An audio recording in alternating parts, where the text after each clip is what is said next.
All right, welcome to MVP Chess in prime time. What's up, Ben? So tonight, I was supposed to go to my chess club.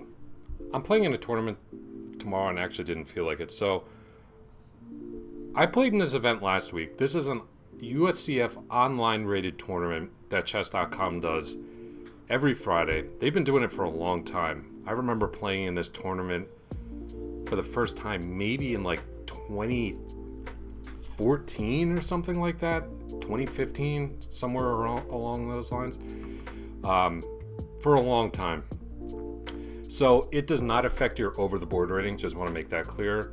The USCF have separate online ratings, so this will either affect I think it'll affect my USCF online quick or rapid rating, not my regular. So, but it adds a little something to the games. They're a little bit longer, 15 plus 10. They are rated. You're playing against really good players. So I thought this would be a really awesome warm-up for my tournament tomorrow. Tomorrow I am playing in an actual OTB tournament. 5 rounds, game 45 with a 5-second delay. So just so you know, these tournaments, and it's not just 15-10. Chess.com also runs USCF rated events, I think at 10-0, at 3-2. They also do one on Saturday where they rotate through different time controls, including like game 30. So if you're watching, if you're a US Chess member, you can play in this tournament as long as you're in the US Chess group on chess.com. Thanks, man. What up? So yeah, I thought this would be fun. The games will be starting in about 2 minutes. I don't think you guys can see the standings here, but there are some really strong players in this tournament. Looking through, there's 2 national masters. It's hard to say like where people are because right now there are 55 players in the tournament. My chess.com rapid rating puts me at number 4. But I'm just noticing that beneath me there are 2 national masters who might be older, or it just might be that they only play rapid during these events, in which case their rating probably doesn't mean too much. I also see an international master just joined, Justin Sarkar. So this is going to be good. Seeing some new faces too. I did post a comment in US Chess. Also got permission from chess.com and the moderator that this is okay to stream. But here we go. First game, Chess Appeals. The one thing I can say about this tournament is all of these games are going to be tough. I don't care what the rating is, what their OTB rating is. The people that play in this tournament, these games are friggin' hard. All right. I don't want to end up in let's play it. I was gonna say I don't want to end up in some like semi-Slav type structure, a temple. All right, we're just gonna roll with it.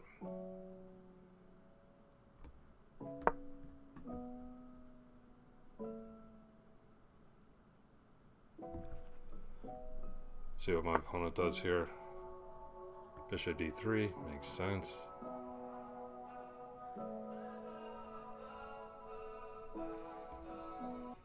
Let's try to develop our bishop outside the pawn chain.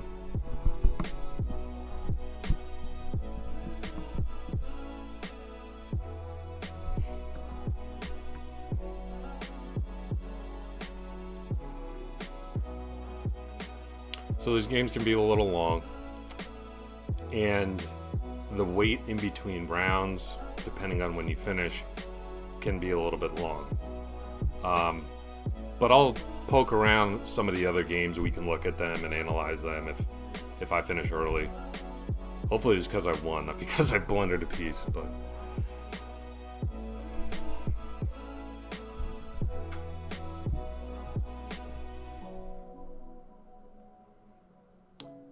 So I played in this tournament last week, didn't stream it, and played really well the next day in my over-the-board game. Like, I played a really, really nice game, which I reviewed on my channel, so I thought this will be perfect warm-up for tomorrow. Alright, so he does take. But this does allow me to strike in the center very quickly. And threaten to win this pawn. I don't think b5 is on the cards for him the way you would like.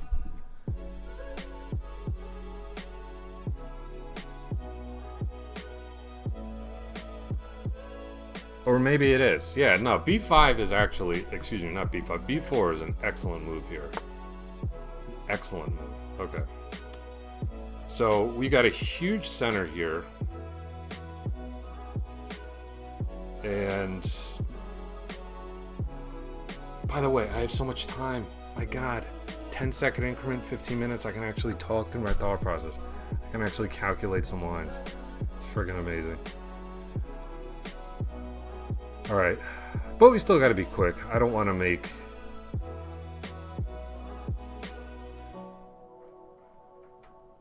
simple decisions into complex ones just because I have more time on the clock. Yeah, I think bishop takes c5 here is the way to go. There's nothing really doing with knight takes. Yeah, no, we're good. All right, so I'd say we're better here.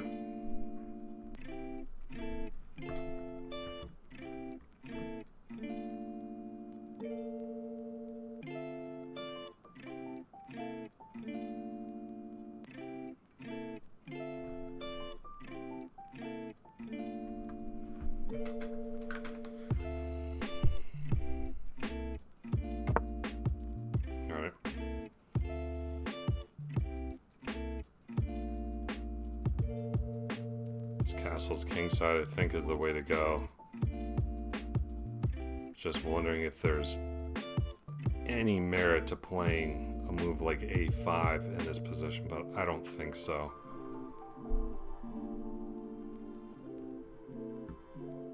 Let me just...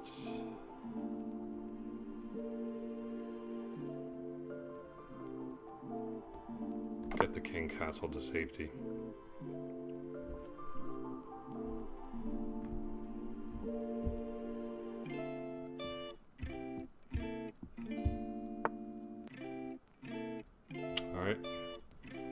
Questions the bishop. Gains some left for himself. Should I retreat to h5?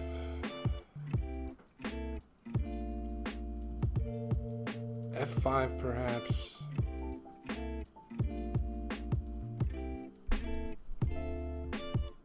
I mean, this pin is somewhat annoying just because it is tying down the queen a little bit, so let's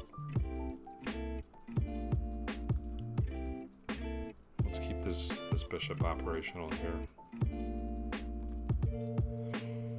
I mean, dream opening with black, right? I mean, just complete control over the center. All my pieces are on super active squares. And I have a lead in development. I mean, what's not to like?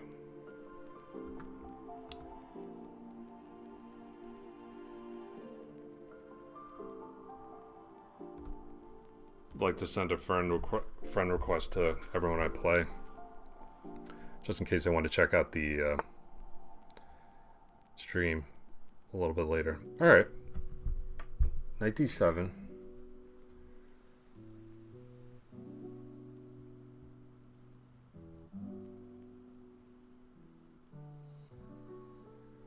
I think it's time just to bring the rooks in, right?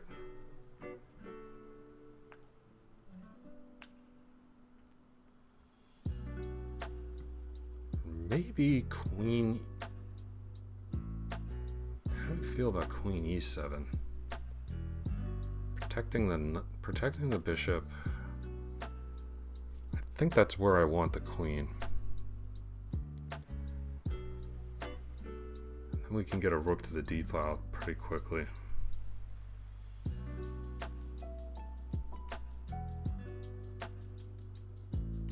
Lends a little support to e5. This looks good. What's up, Strovix? Thanks, man.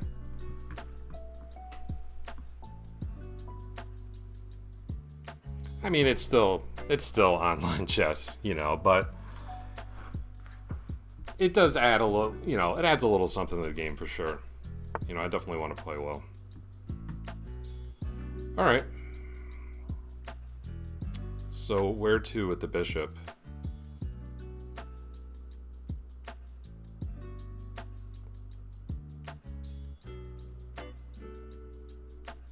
I think b6. I don't think I'm concerned about an a4, a5 plan, really.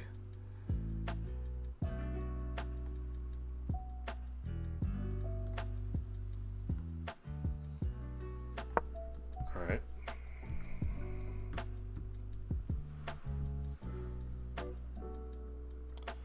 The question is which rook to bring to the d file. You know, because I'm looking at his pawn breaks and I'm thinking, long term, he's probably got to play for c4, which means that the c file might be opening up, which leads me to believe that eventually I'll need a rook on the c file, which means I should actually bring this rook from f8 to d8. It's always going to be a hard decision to make. Like, you don't want to just automatically bring the rooks to e8 and d8. You really want to think about long term, where will the open files be? Because I mean, I really do have e4 completely shut down. All right, he's seeking a piece exchange, which I definitely think I'm going to decline. My opponent has less space than me. The queen doesn't have a really good square.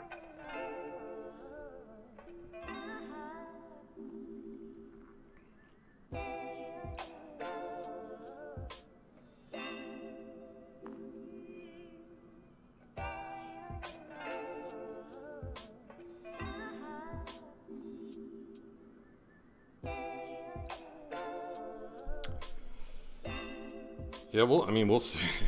The best move in the position might actually be knight f3. In which case, what do I do? Maybe I come back to h5, repeat the position twice, and then deviate. Little Jedi mind trick.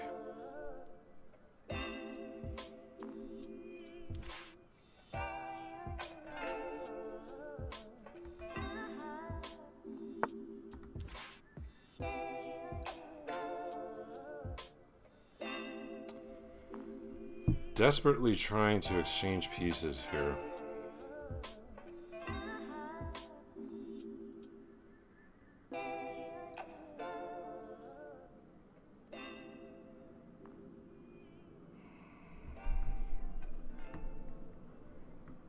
Kind of tempted just to throw the knight in.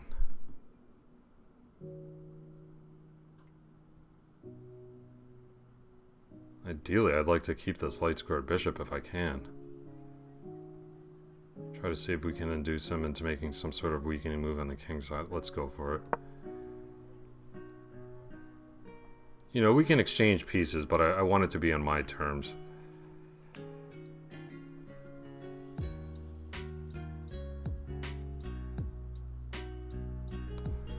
Besides, I'm still not sure where these rooks belong. It's kind of a flexible move that I can make in the position.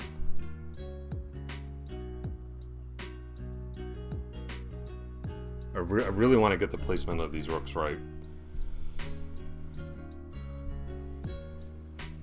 I've noticed in some of my online games, I'm losing tempi with moves like this. I'm just playing, you know, what look like natural moves that look good optically. Okay, so we've induced this capture. Now,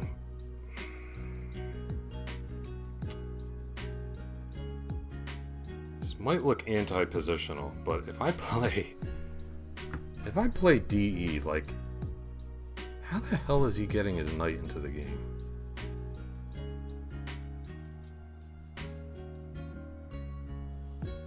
Bishop takes e4 is also attractive, trying to provoke f3 and maybe even playing that position a pawn down when my rooks come into the game with tempo.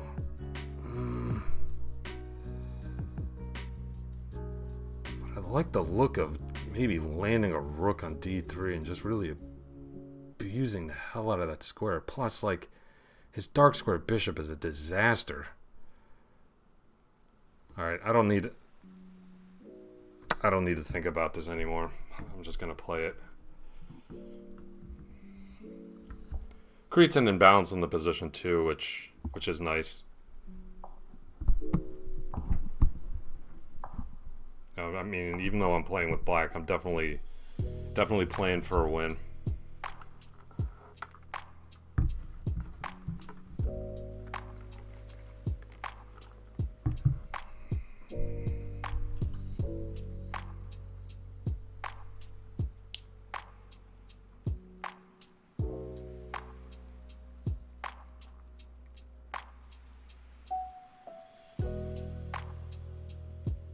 It's just hard. I just think it's really hard for black to unravel in this position.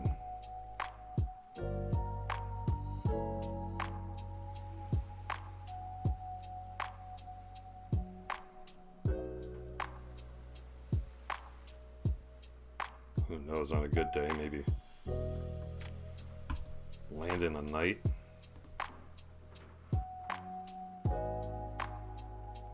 Well, not that route. Something like this.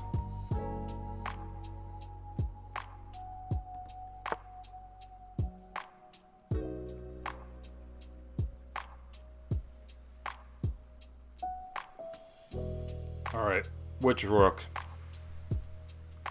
I think now it makes sense to bring this rook.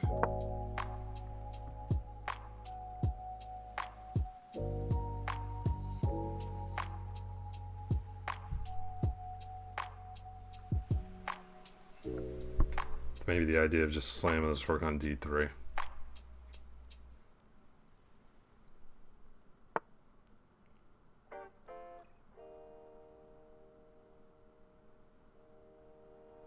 Alright, he's trying to sort out the development of his rooks.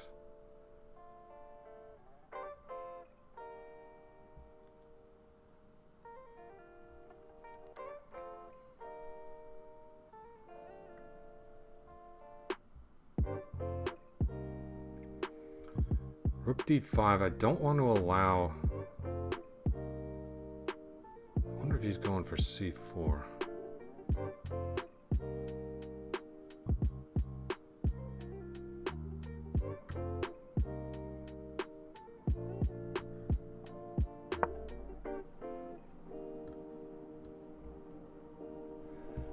Maybe go for the good old-fashioned Alekhine gun.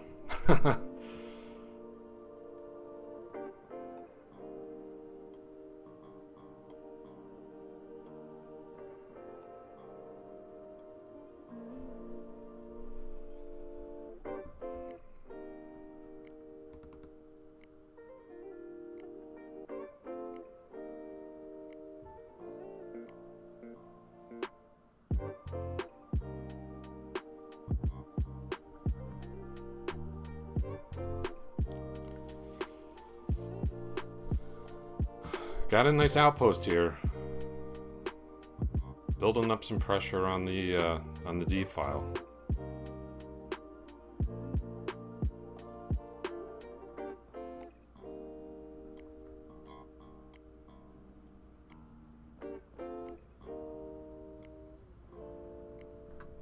I mean, just flipping this position, you can see, like, from white's perspective, how tough this is to play. You're just so boxed in, and your pieces don't have any good squares.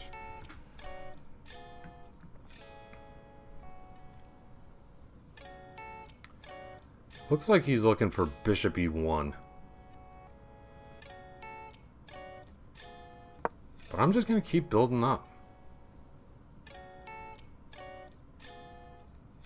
Because I mean...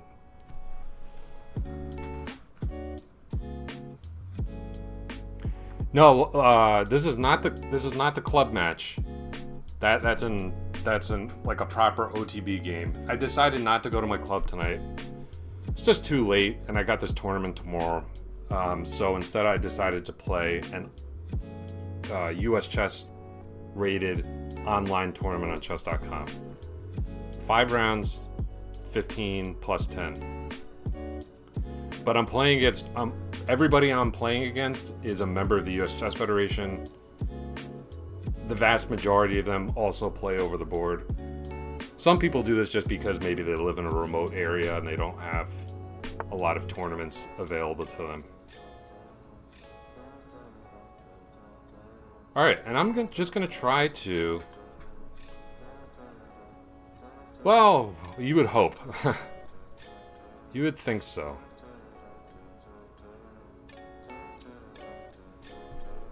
So how to force him to...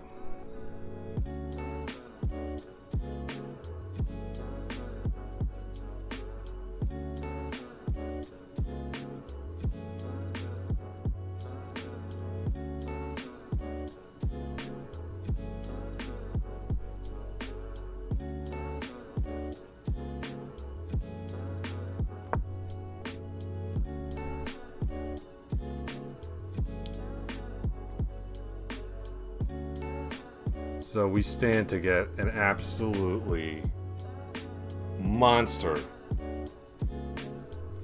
passer on d3 that will just completely tie down all of white's pieces. Landsauce, this is pretty late for you over in Italy, no? Man. All the dedication, man. What is it, like 4 o'clock in the morning there?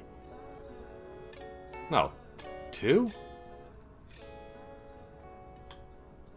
I'm horrible at time zone math. Yeah, late night. Alright, man. Well, I appreciate you checking us out.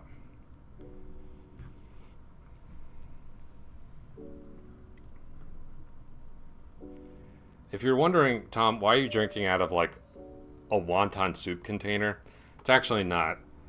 It's there's this pizza place by me that serves lemonades in these containers, and that's what I'm drinking right now. I actually already finished the lemonade. This is just water added to it. But you got to stay. One pro tip with, and Ben, you know this, man. You play in any type of US Chess FIDE rated event, you have got to stay hydrated. Because it's like swimming laps in a pool. You don't realize how much energy you're exerting and how dehydrated you're becoming. But it's a really important part. Nutrition, hydration, very important part of playing tournament chess. So I'm also kind of, in a way, I'd kind of be doing this anyway, pre-hydrating for my tournament tomorrow.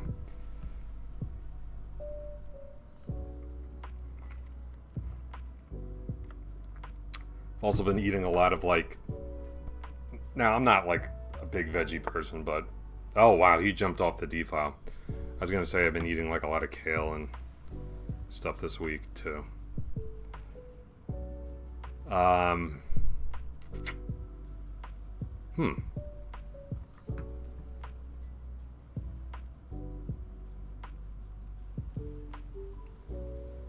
Let's just gain space.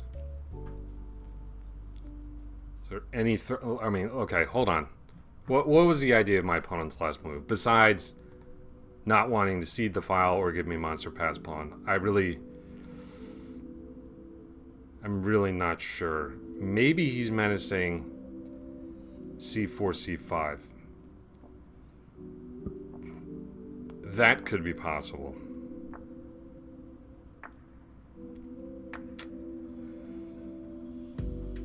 Possibly.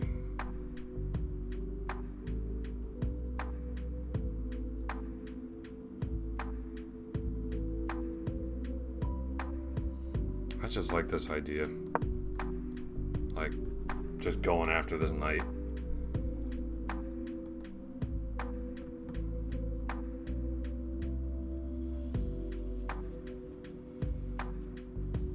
A4 is pretty weakening. It's actually kind of difficult to defend that knight. And my god, you don't want to drop it back to, like, I don't even know where. Maybe D2. Alright, the squeeze is on. Going for a good old fashioned squeeze.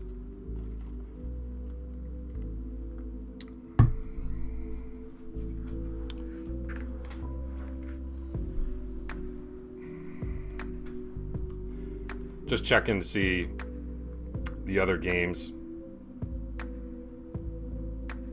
Yeah, there's still a few going on. Actually, quite a few. We're up to 62 players. My game from the tournament I joined last week, I actually late joined.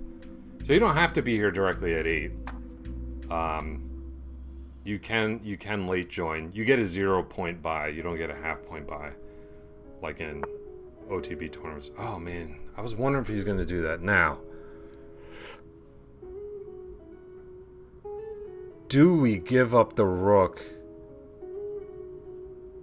for 2 minors, or is that just bailing him out?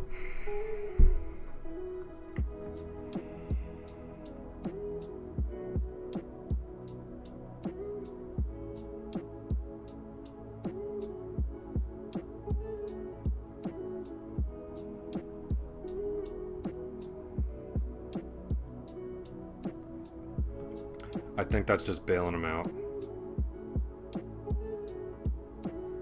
I'm looking at bishop c7 in this position. Knight c4, just dropping the queen back and then looking to kick that knight out. How do I feel about that? Bishop c7. He could prop the knight up with a4 in that variation. Actually, no, he couldn't. Not if I play it correctly. Alright, I think I'm going for this. I really don't want to ease the congestion in his position. That's basically where I'm at. I'm really curious, like, after the game to analyze, like,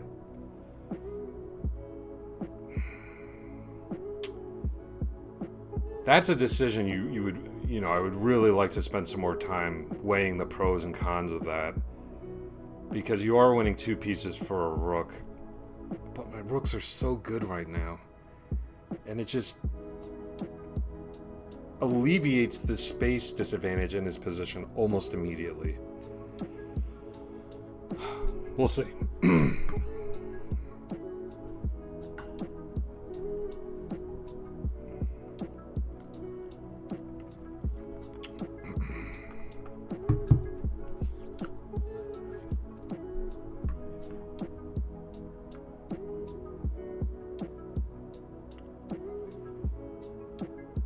Yeah, and you can just, look how much time he's consuming. This is what happened. I've been on the opposite end of a position like this. You just don't want to play anymore. But you also don't want to give up. But there's a lot of game left. Like this guy, like I said, all of these players in this tournament are really good. Don't be fooled by their rating, whether OTB or chess.com. All of these games are usually pretty tough. Okay. Well, let's just nip this knight C4 ID in the bud, no? And gain more space? Does this work?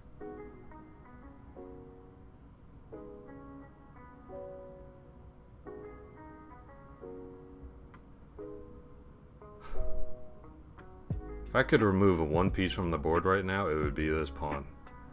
I want this pawn to just vanish. Because I just have an absolutely crushing amount of pressure on the king side.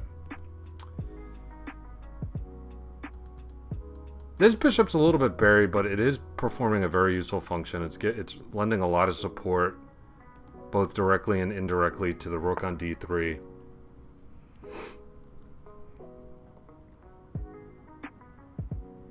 And to the pawn on e4.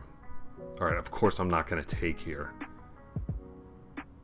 So I think what I got to do is just push on, right?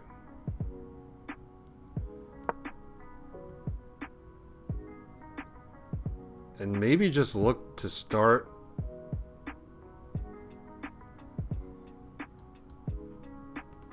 bringing... He just blocks.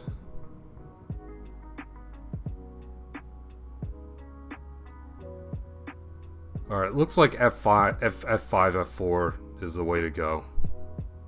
Just keep gaining space. Threaten that advance. That's gotta be right. It's gotta be. Let's go for it.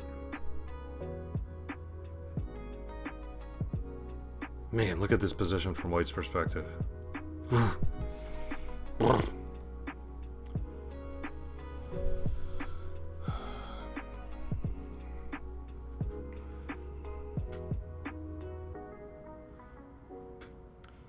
Principle of two weaknesses. Like, my opponent's done a good job kind of stabilizing things on the queen side and on the d file. Like, I think he made a good practical move with knight d2.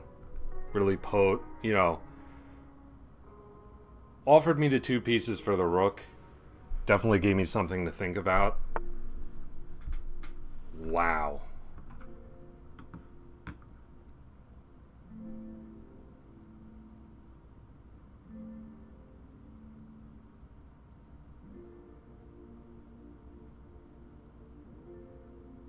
I mean,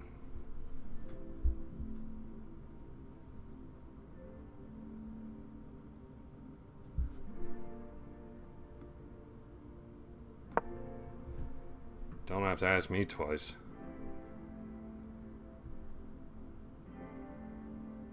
I mean, if he takes with the E pawn, boom, boom.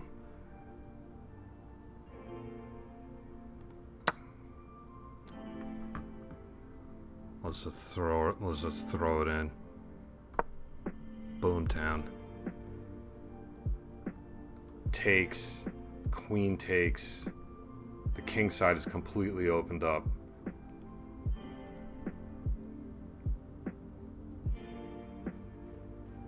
Queen is short of squares. Well, maybe queen f5 is okay. Not queen f5, queen g4. Yeah, that's okay.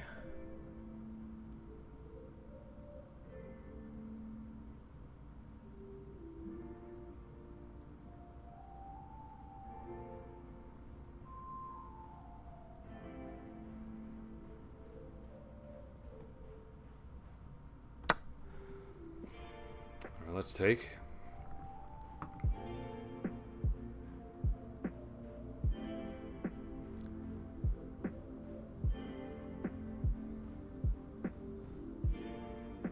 I just can't imagine him surviving this position. Like, I just can't. I've got ideas of like bishop f5 and just taking here.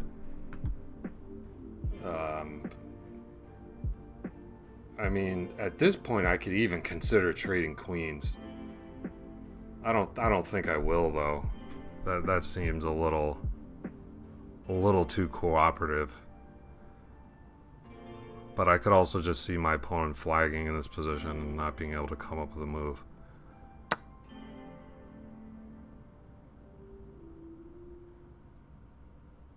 Yeah, let's go for this. This looks particularly sadistic.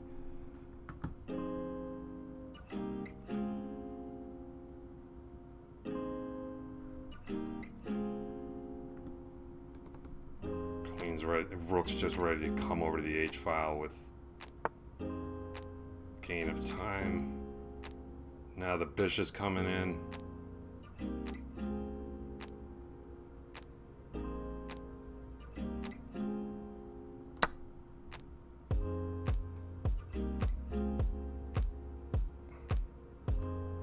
Knight in. I mean, it's got like a million ways to win this position.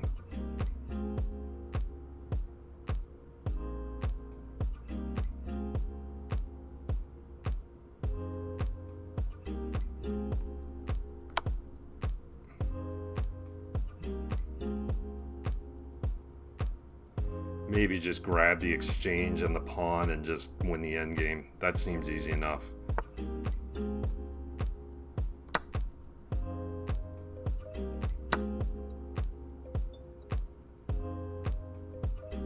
Or actually, maybe I just...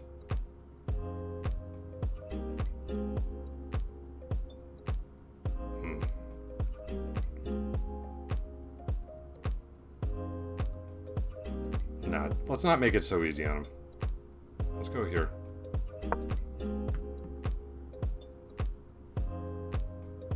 Keep up the pressure.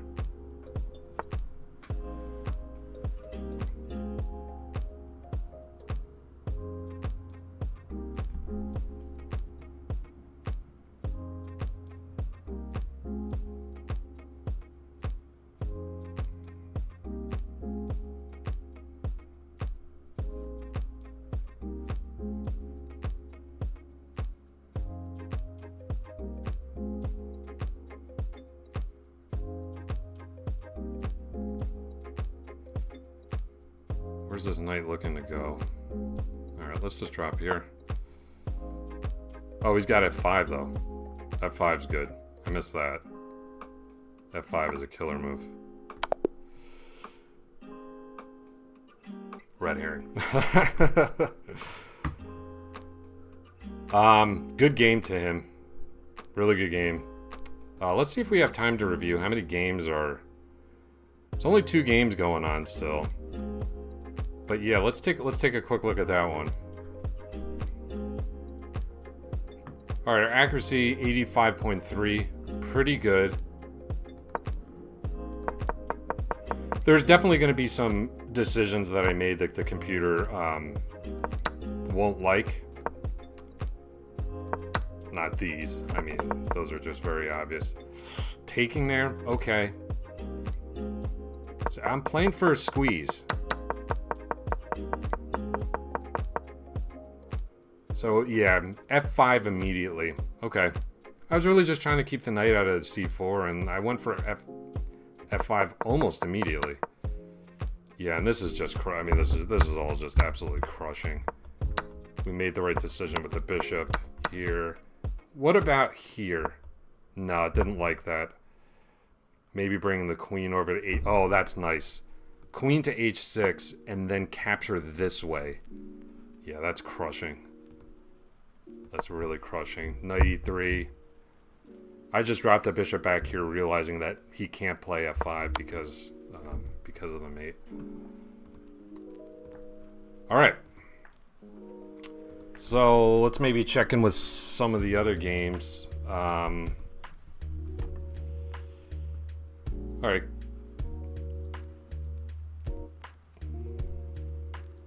There are 2 games left right now. Black is just up a boatload of material. He's got an absolutely crushing attack. White is completely passive on the first rank. And this is what I'm talking about. This is quote unquote an upset. 16-24 rated player going up against somebody that's 20-40, but all of these games are tough. All of these players are really, really good. So that one is basically done. Let's take a look at this game. Okay, I think he is the top seed, although there are titled play. There's an international master. There are a couple national masters playing. So he may just be the highest rated rapid. I don't know if we can necessarily conclude that he's the strongest player in the tournament, but he's got a really good position here. Up the exchange plus 2 really strong passers. This is a good looking piece, but White can just really play around it. It's just a matter of breaking this block. I'm surprised he gave up. Well, what he's doing here is he's trading his passed pawn on d6. Now that's a very perplexing decision. You definitely needed to take there. But it was a good idea because he was giving up this passer for 2 outside connected pass pawns. So that was a nice way to kind of break that blockade. But now his opponent didn't even take the pawn on d6. And he's challenging Black's blockade. Yep, takes. You can't even take with the knight, it's mate. That's that. Alright, so what do we got? 1 game left? Just this one? Yeah, she really doesn't want to resign. Who is this player? Alnara? Don't know her. Presumably a pretty strong player. Alright, I mean this... Black's got something to worry about in the position. This really cramping pawn on g6. You can envision if Black gets careless, some sort of either perpetual or absolute disaster on the back rank. So Black just really needs to mind that. Alright. Computer did not like that move. I mean, it seems really strong to me.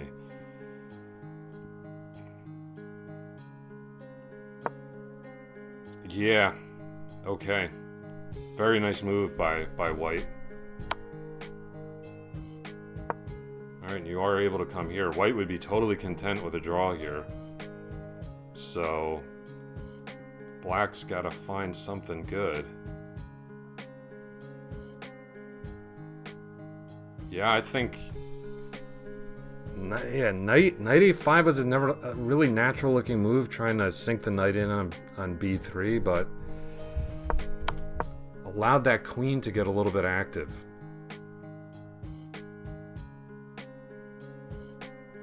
I mean, Black really should have been looking for a queen exchange in this position.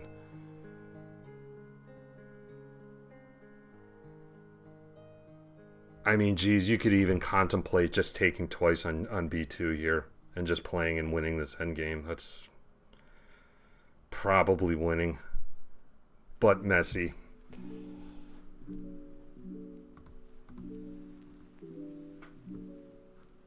So this is really one of the only downsides of this tournament is, players are playing with an increment.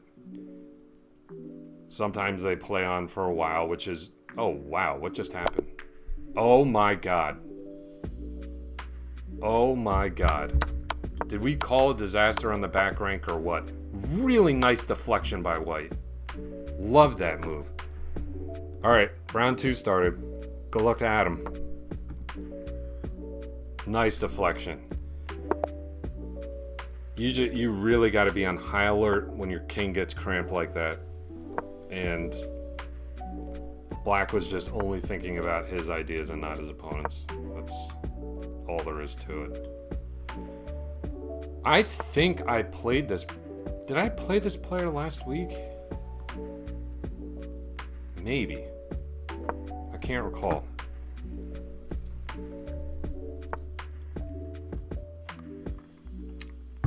Yeah, I've never understood these setups.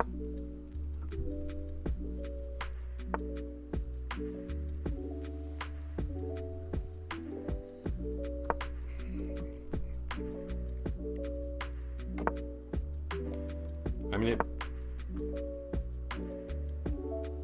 it basically cedes the bishop pair to white. And the way I'm set up... Oh, so we've actually transposed into a Grunfeld.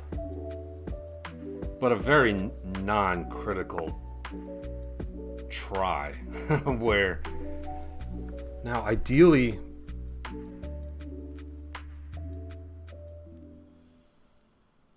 I'm just going to reinforce the center. I want to see if my opponent... Well, I really got to be mindful in this tournament about telegraphing my play too much. Okay.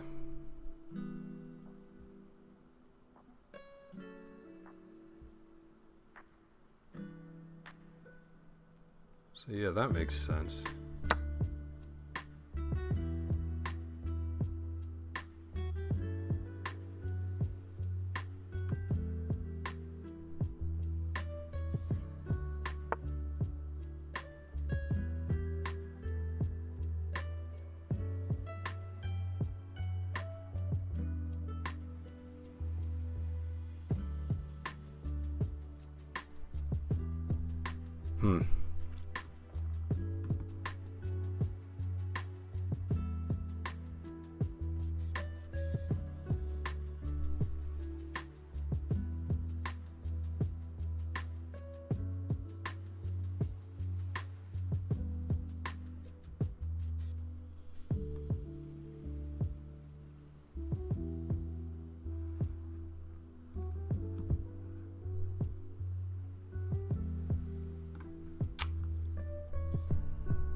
I'm wondering if bishop a3 is a good way to get my bishop into the game. Just solve this issue on the long diagonal. I don't think so. I just think that's bringing...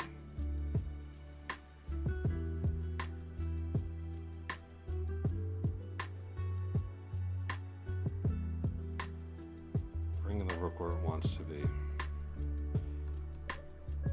There's no desperado here.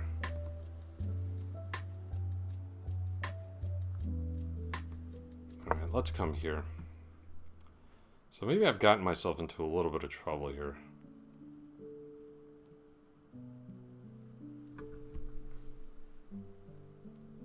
I just didn't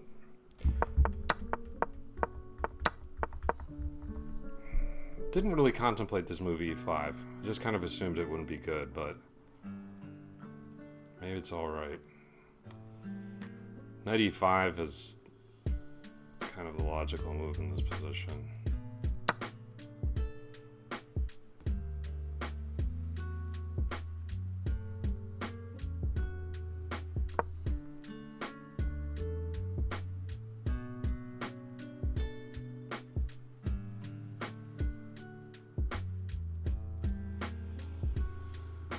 So I think I'm going to end up with a lead in development, but kind of a shaky queenside structure. So I'm going to have to try to make use of that dynamic advantage as best I can.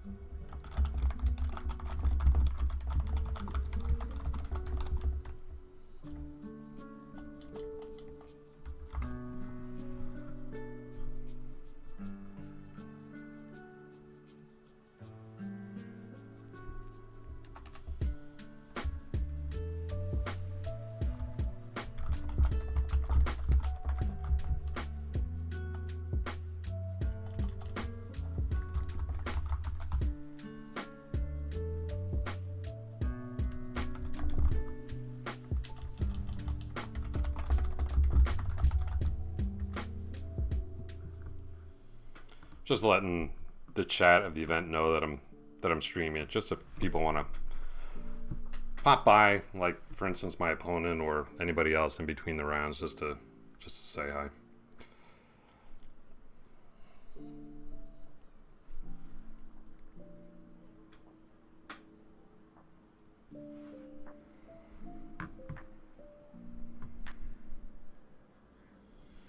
So it looks like best for black is, well, yeah, I'll just leave it at the vague. I think lead in development against a slightly compromised pawn structure, which will prevail.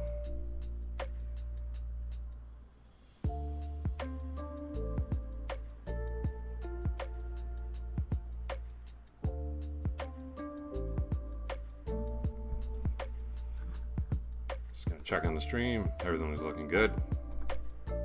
My hair looks very red right now.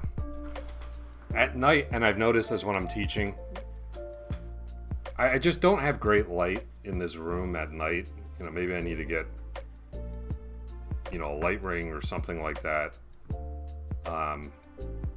But the camera just really picks up this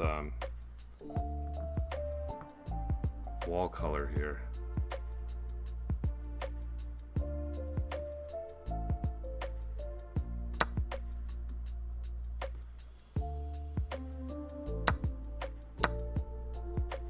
All right, that was a very interesting development for us. Now, black is going to be left with the compromise structure. Very interesting turn of events.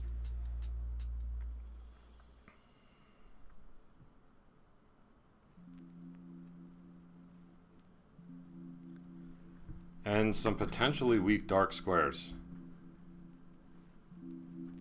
So I was really looking at, in this position, knight takes, bishop takes, queen takes, and then d takes c4, b takes c4 for him.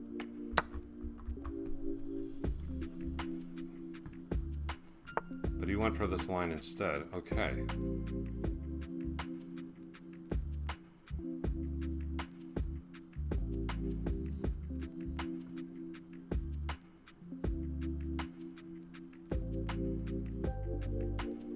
Nice find by my opponent there.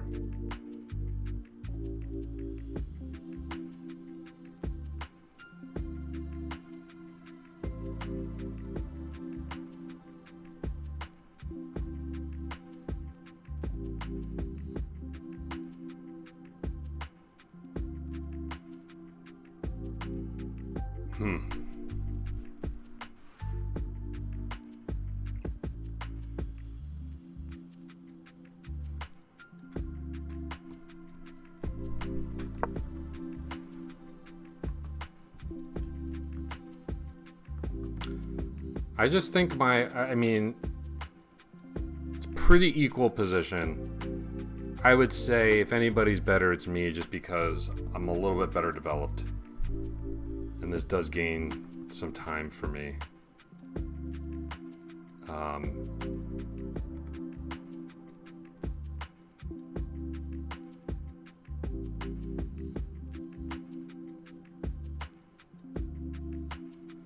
It's a hard decision for him to make too, because just thinking long term about the development of the knight, it's like ideally the knight would have the c6 square available, but then you have to take on an IQP. It's like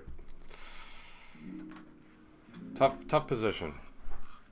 But I think I've got a slight pull. Not much, but you know, my rooks are going to get active quickly, and you know, who knows, maybe that will lead to you know, one of my rooks landing on the 7th rank, cutting off his king, and then a better endgame.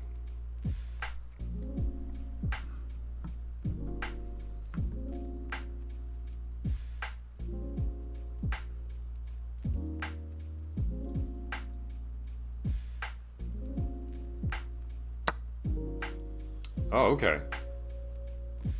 I thought he might go for this, but I thought this wouldn't be good for him because he's ceding control over the D file.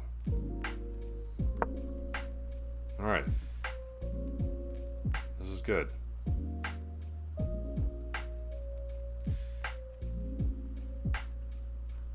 Very hard to develop this knight.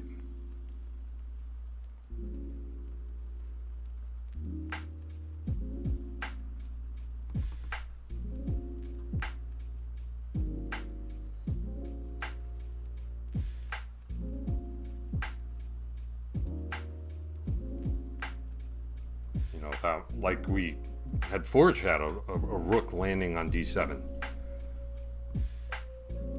You know, that's why I think queen d4 was the right way to go. Wow.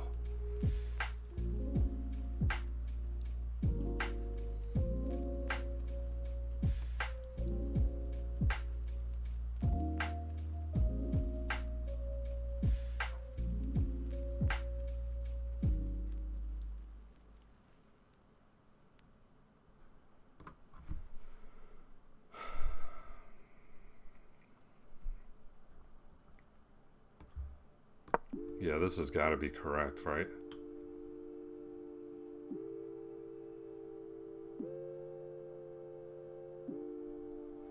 Development, development, development. That's why you got to develop your pieces and get your king. You know, he did a good job castling his king. Controlling the center to some extent, but its development was lagging big time on the queen side, so that's what we're going to try to exploit.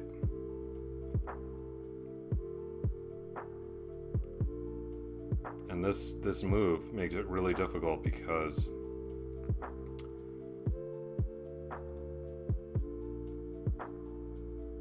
the knight is pinned.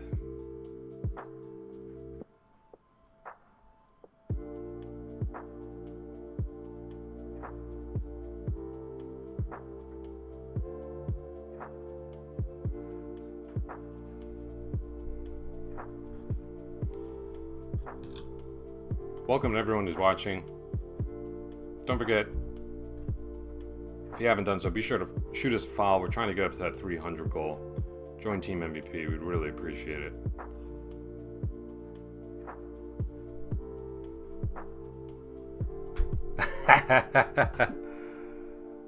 Awesome, man. We've got an audience. All right, A4. I was actually thinking a good move in this position would be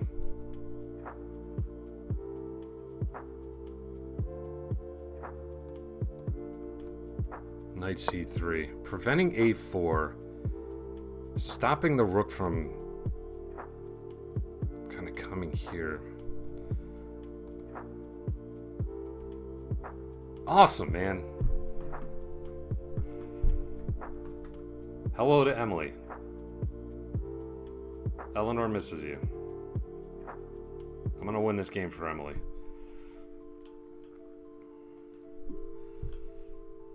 All those chess girls out there.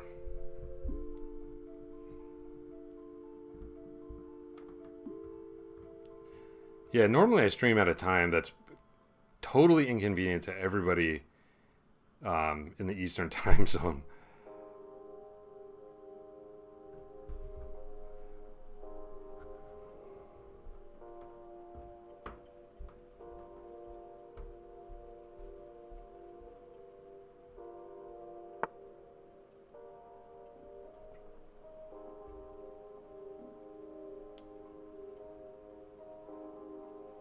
All right, let's get doubled.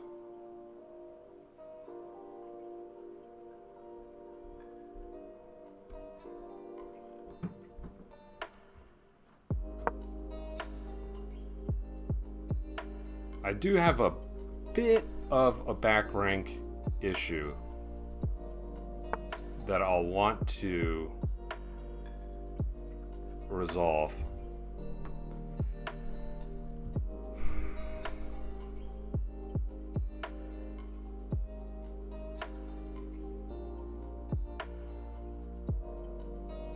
Really want to see if I can pin and win here. First things first, my knight's on prise, so we got to deal with that. He is going to get some activity with his rook.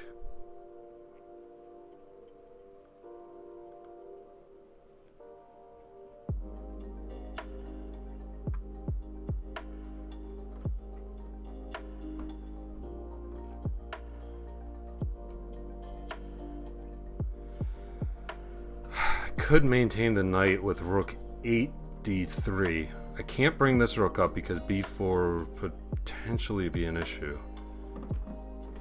Well, not really. I'd let the knight out though. Really don't want to allow this knight out.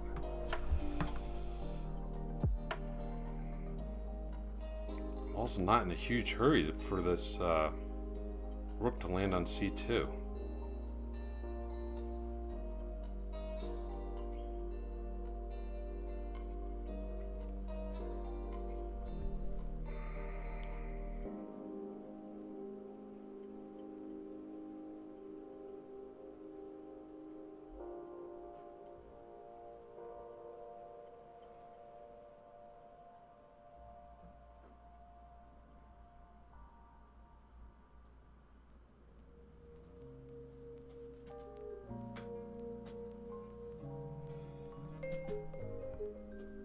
Alright, let's go active. I think going active is the way to go.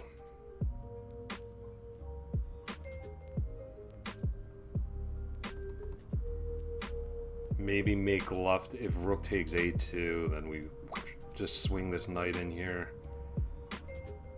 Maybe it'll look to win a piece. It's probably still winning.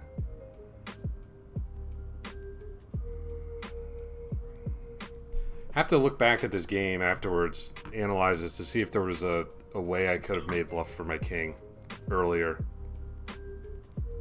Like, did I lose a tempo somewhere where, because in this position, if I had left for my king, I would have just played rook 1 d3 there, maintained the knight, let him push, throw the knight into a4, then into c5. If rook c1, I just have king g2. Or even king h2 if I had played h3 instead.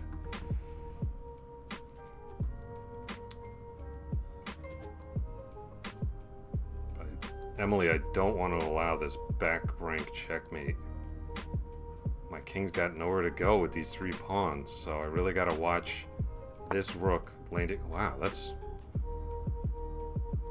very surprising. Okay. I did not anticipate that move at all. So let's support the knight and solve the back rank problem with f3.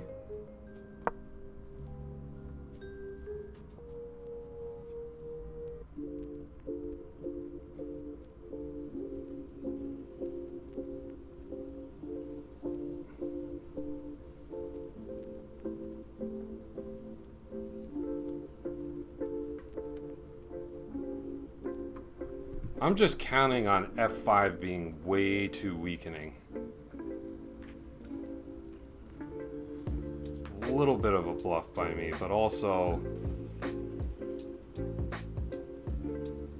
like, for instance, f5, I come here, he takes, we have check, and then knight c7, undermining the defender of his knight, just winning a piece. And I'd much rather him win this pawn than this pawn, because that would have given him some very real counterplay. He would have had a 3-on-1 pawn majority. Here it's not that big of a deal. That's what he goes for. You know, and plus, after f5, knight d6, rook takes, I even have this nice in-between move, king f2, this Zwischenzug. King f2 hitting the rook, just keeping the rook out of the 7th rank and activating my king. All right, here is the line that we discussed. imagine he's going to take. Then I'm going to play king f2. Takes king f2. No more back rank problem. My king's actually getting very active. I could even envision this king just coming up the board and using it as an attacking piece since there are no queens on the board, and maybe getting my opponent into some sort of mating net. Hell yeah, we're Zwish and Zoog channel. I got a kid watching. I can't be. Oh, there we go. Mike Saylor, thanks for the follow. Welcome to Team MVP, dude. Really appreciate the support. Check. I mean, this just... Does this...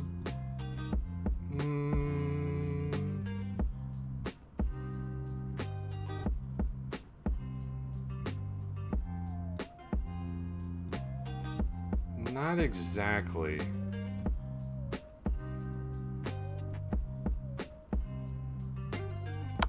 Just gonna repeat the position for a sec.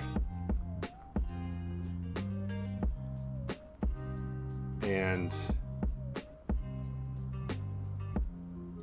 definitely not taking a draw. I mean, my God. I really want to play the move King F2. Because I was looking at Knight C7, but the problem with that is he can meet it with Rook A7.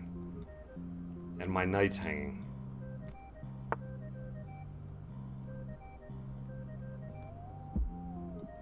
This is a better move. Just says to my opponent, find a move.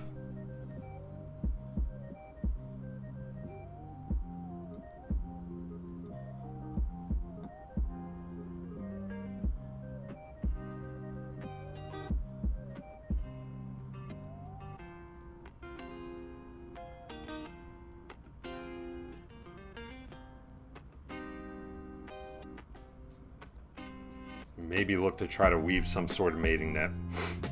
It's definitely possible. You know, stuff like this.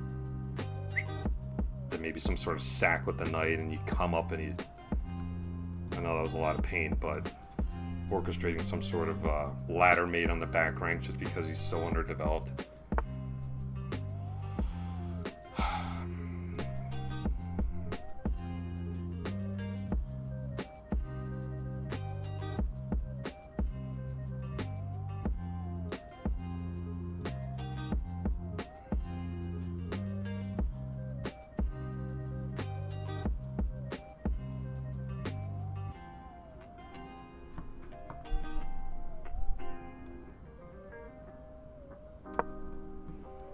So this is kind of another squeeze position. This is kind of two in a row. Oh, thanks, Mike.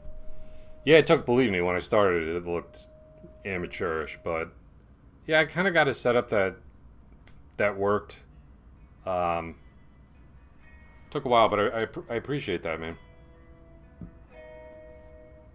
Mike, are you playing in the tournament?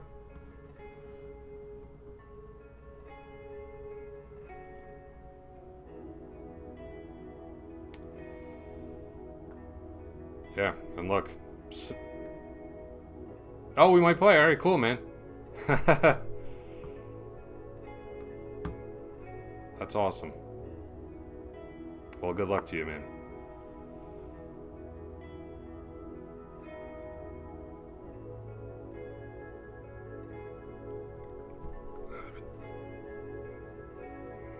I don't even know about taking on A4 here because I actually think maybe decent counterplay for him is actually just taking with the rook, letting the knight go, and taking on A2.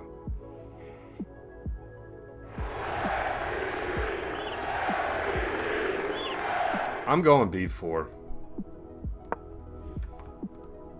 Big shout out to Bad at Chess 1, 2, 3, 4. Thanks for the follow. Welcome to Team MVP. If you watch this channel, you're not going to be bad at chess anymore. I guarantee you that.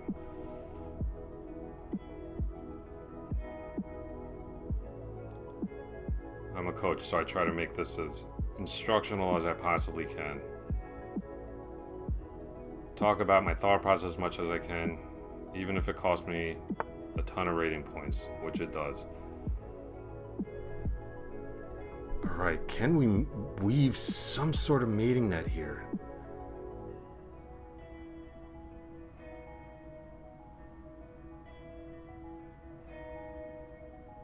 Ah. Well, I was going to say that this looks like... I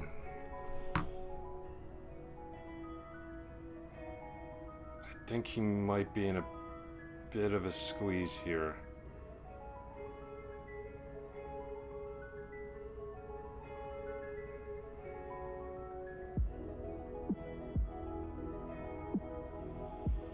I just don't love the position of my knight. I really don't like it.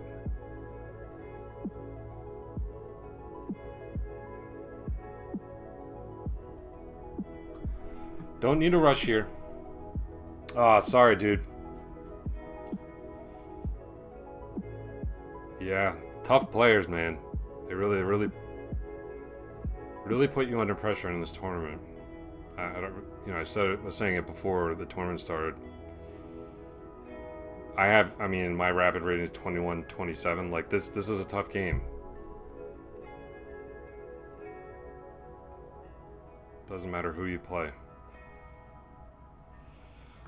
Ah, man, I feel like there's something connected with...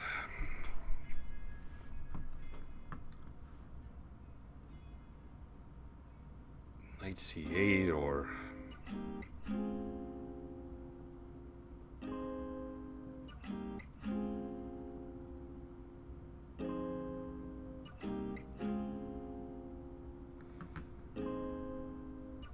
What about playing E4 here?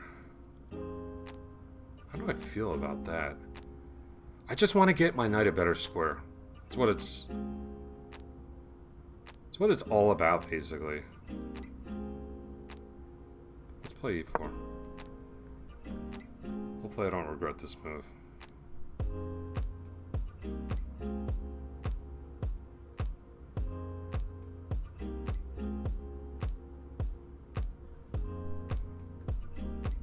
Bad at chess, what happened?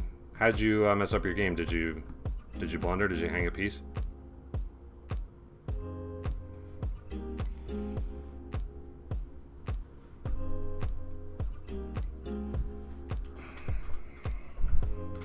That's another reason oh, you sacked the exchange. That's another reason, you know, I played in this tournament last week and I decided to stream because we all kind of have a lot of downtime and we're, you know, you kind of look at the games that are still going on or whatever, but this just seemed like a nice way for, you know, people can come over to the channel, hang out, talk about their games. Maybe after mine we could analyze any games that are still going on. Seemed good.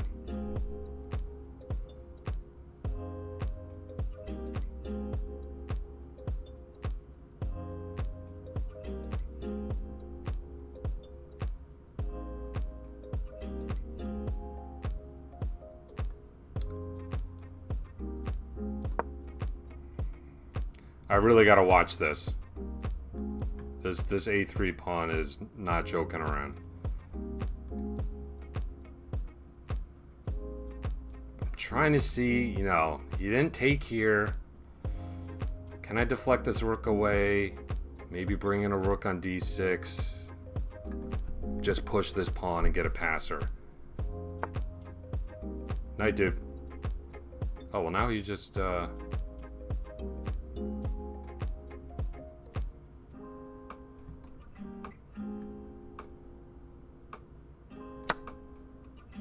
Okay, looks like he's just going down a clean rook here.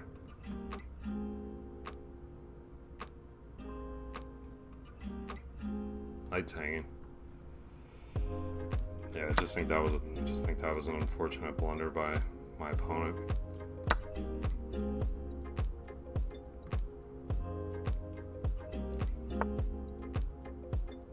Yeah, let's make sure there's not anything doing with... So I'm actually going to bring the rook... I don't want to come here on pain of C5. I know this is really passive, but it's only temporary. I'm thinking about playing this. This is black's only hope in the position. So let's just squash it.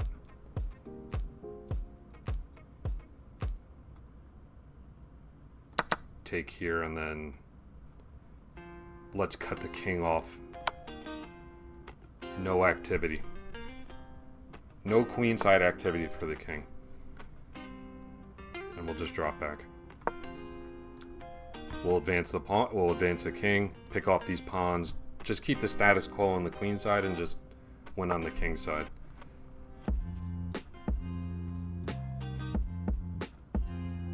Now I do have to watch bringing my king to the to the 4th rank rather, because I would potentially be running into c5.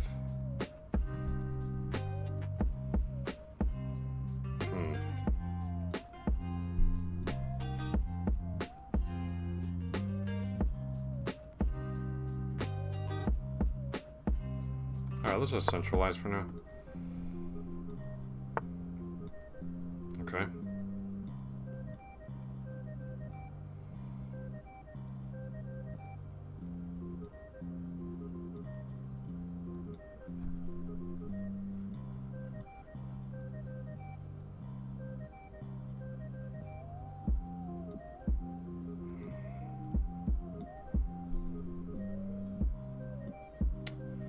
I don't want to render my 3-on-2 immobile. Yeah, I'm really kind of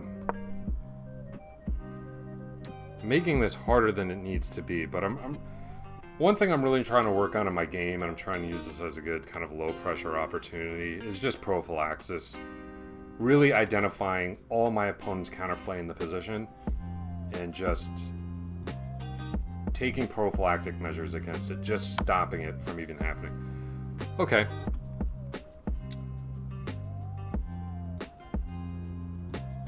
So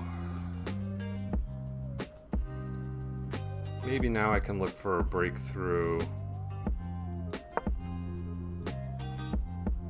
in connection with either G3 or even G4. So I was kind of hoping to provoke that move. King's still cut off, rook's tied down, and my opponent resigned. Good game to him. Yeah, he just kind of blundered that that piece, and that was pretty much it. We still got a couple games left. Accuracy 87.3, not too bad. Take a look at this one real quick, and then we'll check out the games that are still going on. Okay, so this was no, B3 was not. I underestimated E5. E5 was a good move, so well played by my opponent. Bishop E2 immediately would have been better. Yeah, and he should have gone for this. This is what we were talking about during the game. Takes, and then it's a lead in development versus a potentially compromised structure. I mean, he does have Queen D2 though, which is a pretty annoying move.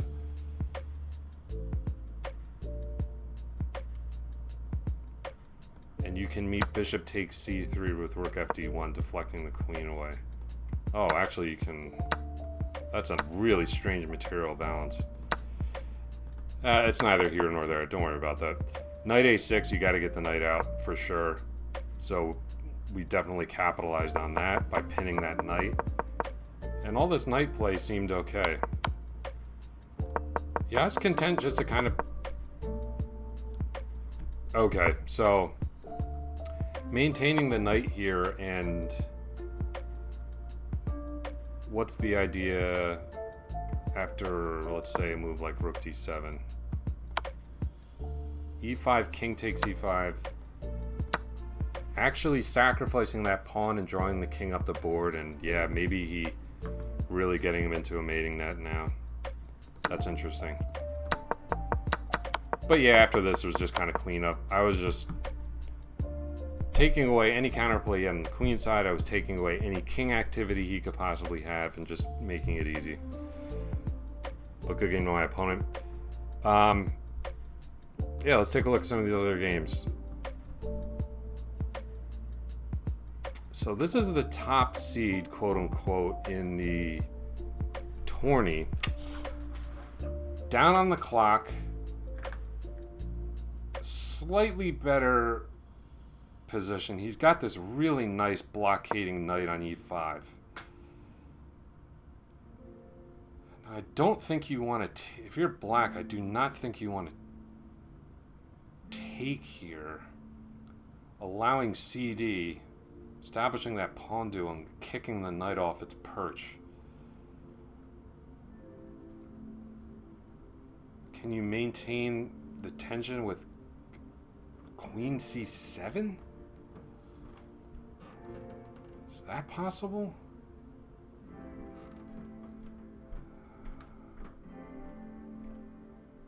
Yeah, I mean, it's not supported by a pawn right now, but it doesn't need it. You know, this is an outpost for the knight. You know, there's... white's lacking a pawn on the d... Yeah, I don't like that decision. Maybe it's good. The computer seems to like it, but...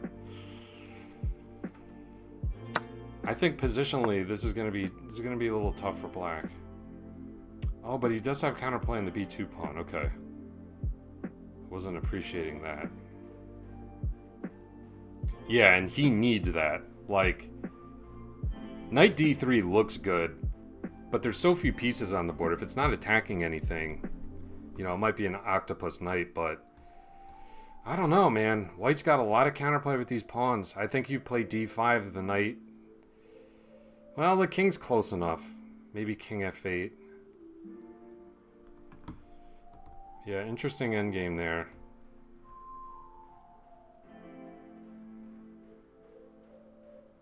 Yeah, and look at this, man. This is what I'm saying. Like, oh no, Exception Fork is winning. I was saying like one of the top seeds might be going down. No, he seems to have this under control. Very short on time though. Out of some Sicilian Fischer Sozin, who knows? There might be the queen. That was kind of a key move because white had a threat of maybe sacking here and getting some sort of perpetual on the king side, but looks like black's got that under control. Yeah, white in this game has just up a knight. Light squares are a little weak, but black doesn't have another piece in the attack, you know, to deliver mate on g2. So I think white also has a nice edge on the clock, so white should be good to go there. Let's check in with Chessmaster. Yeah, this game is over. Knight's on this horrible dumb square. Black just looking to trade, using his superior activity to bring home the bacon. Alright, let's not count foliage out yet. She had a pretty miraculous comeback.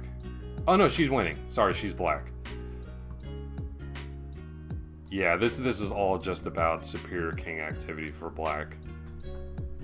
Really, really nice endgame for black. c4 is not a thing. d3, black just gets the opposition, has his outside pass pawn. That is over. And this one is too. White's kind of floundering on with this bishop, but yeah, that game's over as well.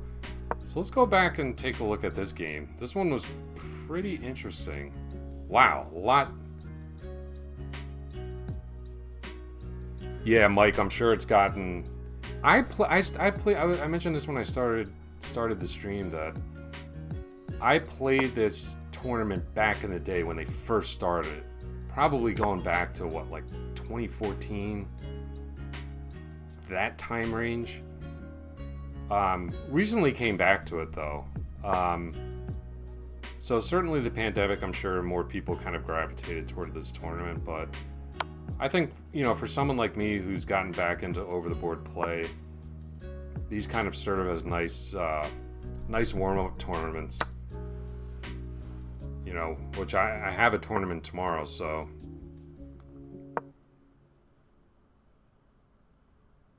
Yeah, black's got this passer under control.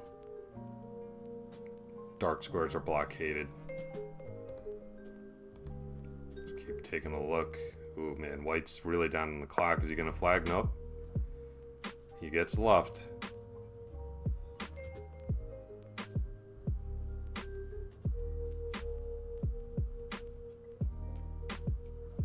Man, this is exciting to watch just from the time. That's a nice move. White definitely didn't want to exchange queens there.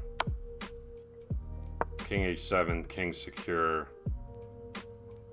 There's a huge problem on f2, a4, rook a2, rook a8. The rook is just going to become so passive.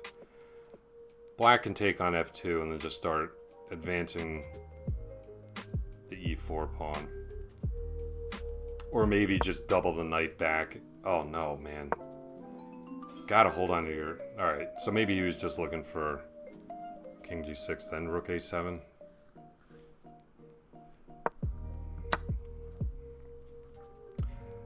Mike, do you play over the board? I assume you do. If you were winning this tournament routinely, you must be a pretty strong player.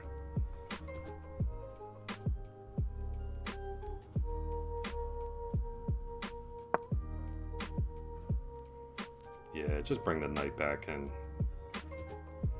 chop off the a pawn. It's nice. I mean, the increment is so nice that, you know, generally speaking in this tournament, we're getting the correct result. You know, it doesn't turn into just some sort of mad time dash. I was gonna say a clock slamming time scramble, but we're not hitting a clock in this tournament.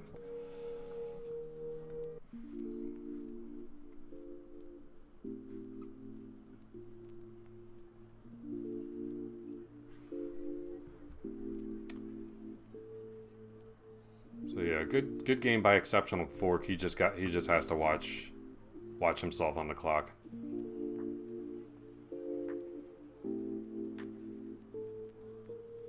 Yeah, the kids are strong and low rated these days. I've experienced that myself coming back. Came back after a COVID hiatus basically. And with a rating of 2025. Now, I've been putting myself through like a meat grinder. Really been playing, you know, in the top sections of really strong tournaments, encountering a lot of kids, a lot of strong players. So my rating right now is about, I think it's 1911. But there's definitely some sort of rating deflation going on, you know, in my opinion, since coming back. So I assume if you're 2200, you're playing in South Carolina tournaments, you probably run into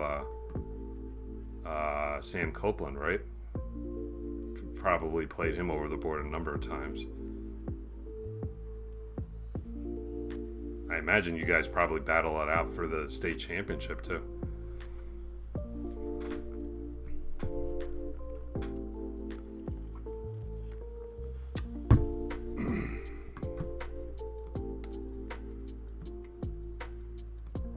Let's take a look in the Chessmaster. Yep, that's nothing you can do to stop that, mate. Yeah, I would say this next round should be starting pretty soon.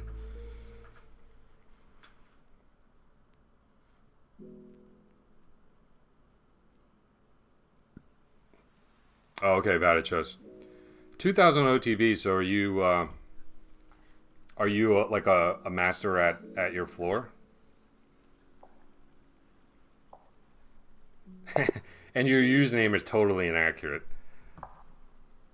2000 OTB, bad at chess. Oh my gosh, I almost accidentally withdrew from the tournament. Definitely don't want to do that. Okay, this is the last game remaining.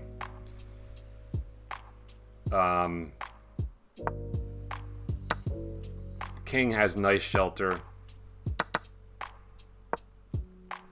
All right, so he took the opportunity to win that knight, but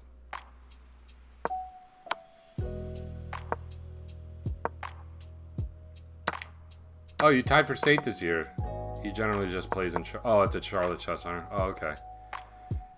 Yeah, I know. I know Sam. I worked with the chess.com content team for a time. And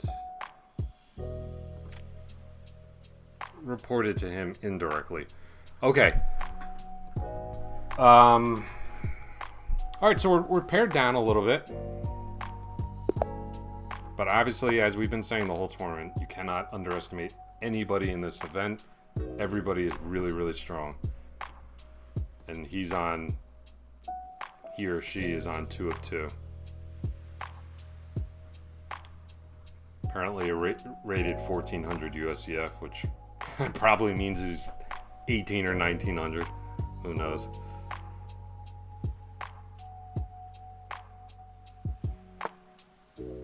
Okay, so he plays a very, very early Benoni. Send him a friend request.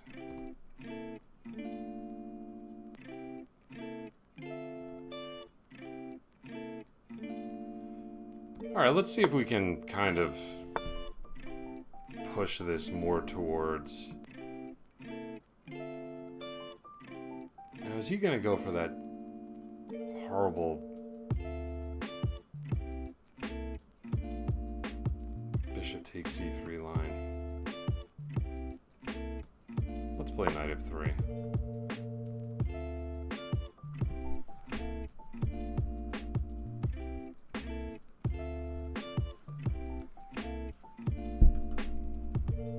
I think bishop takes c3 is...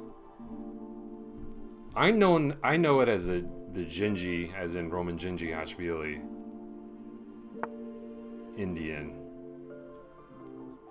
But I also think it's like the pterodactyl or something. Alright, I'm not going to sweat over this.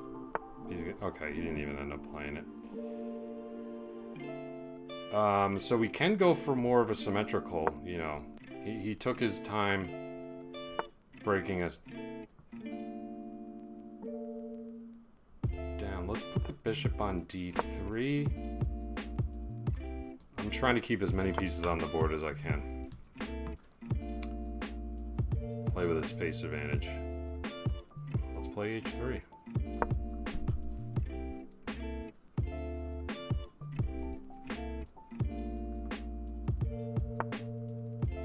Wow.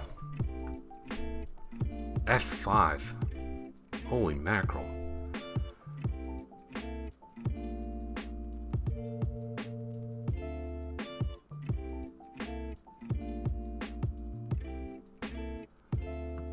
I think I'm just gonna keep the tension for now. Get my king castle. I really don't think I need to be taking on f5 right now.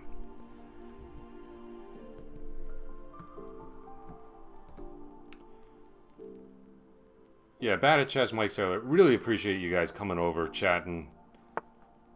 Not only following, but just chatting in between your games. That's exactly what I hoped would happen, you know, with this stream. So really appreciate that.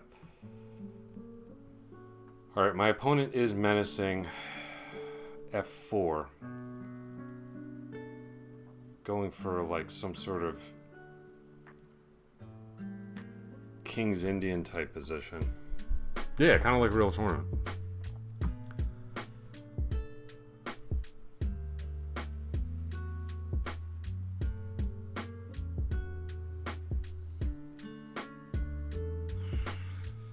Ugh.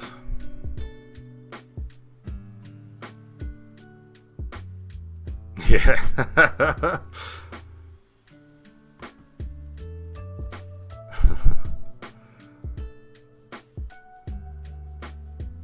I mean,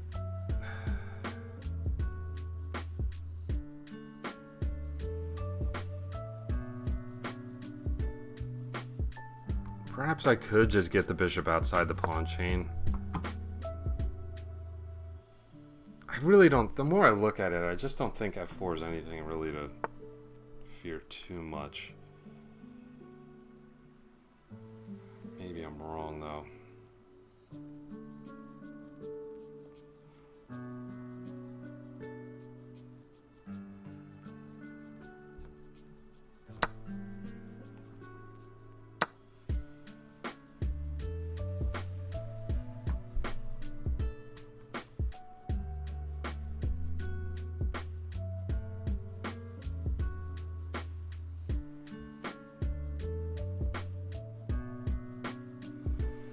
Knight's a little annoying. I think maybe I need to look for some sort of a3 b4 type plan. Let's just get the rook off the long diagonal. I don't know, maybe he's just gonna attack the hell out of me.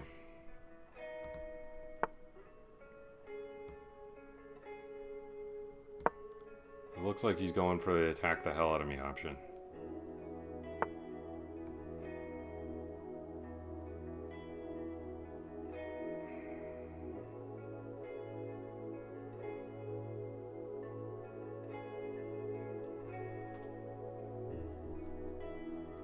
Is h4 move trying to shut down? I don't think so. I think that would really get me into trouble. Let's just push.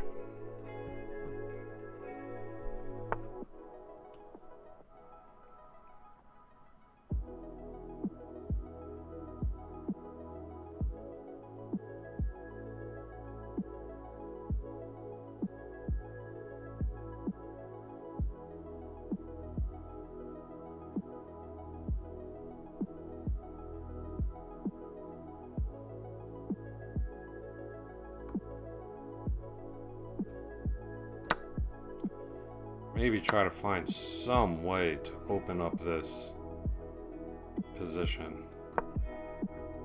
This looks pretty active. My idea here, I'm not sure if it works, was to play knight g5.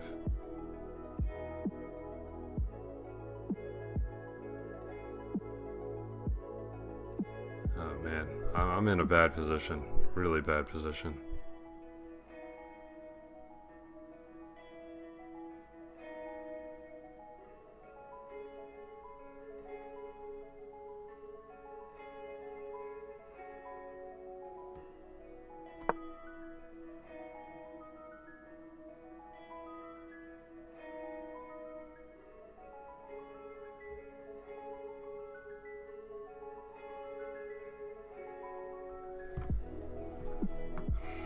My opponent is playing so fast too. My God.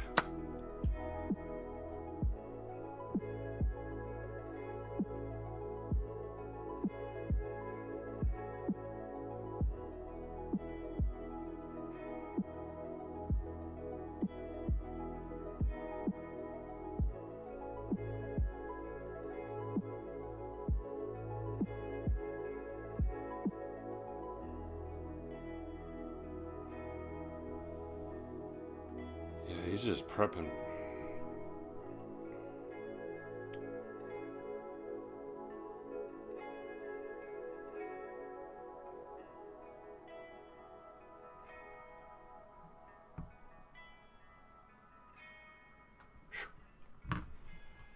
This dude is absolutely crushing me.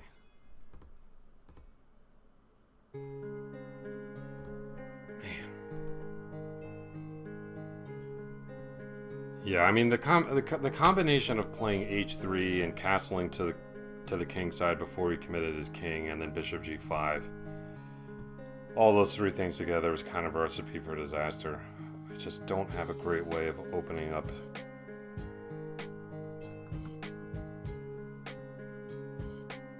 All right, I'm just gonna do this and kind of hope for the best. Meet hg with. Can't even meet it with queen f3 because of the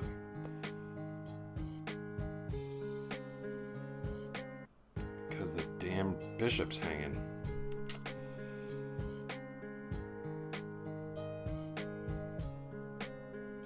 I think I gotta play this move. It's almost surely losing though.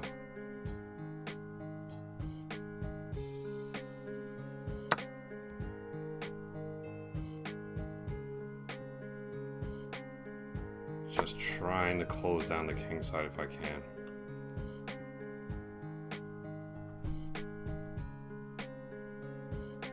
And grabbing on a grabbing on a8 and just hoping for the best.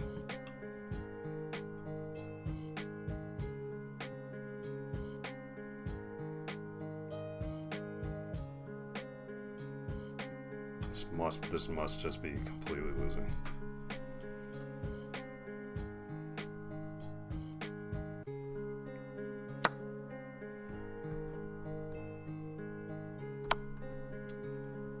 Well, never say never.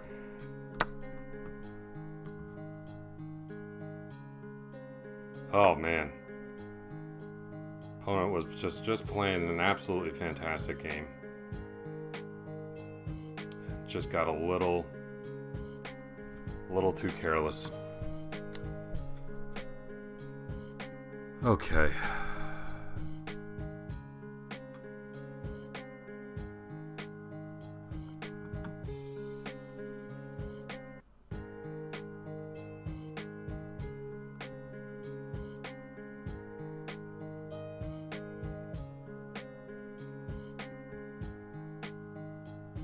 Maybe bring the queen to a better position. Hit the bishop.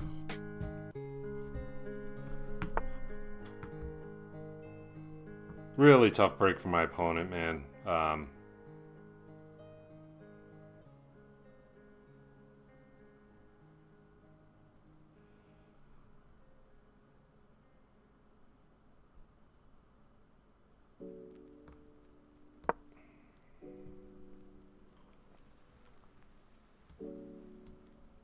I don't think it's a huge problem allowing this. Hopefully I don't regret this.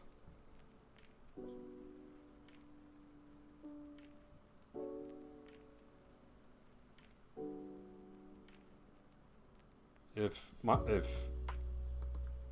VG, we'll call him VG, that's what he goes by here, were my student, I would just try to get him to slow down.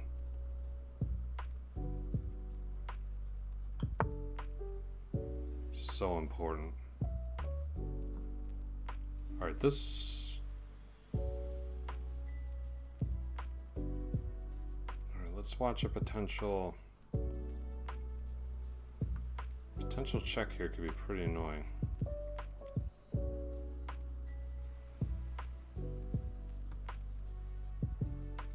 All right, let's take so that I can meet.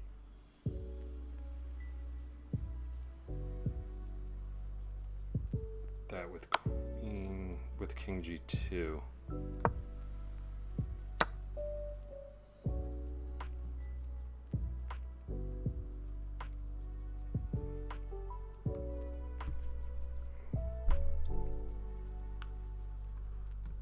And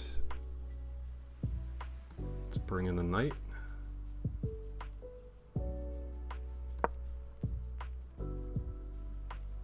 Doing fine here. I think these trading some pieces would be very beneficial to us, especially if we can land a rook on b7. That would be highly ideal.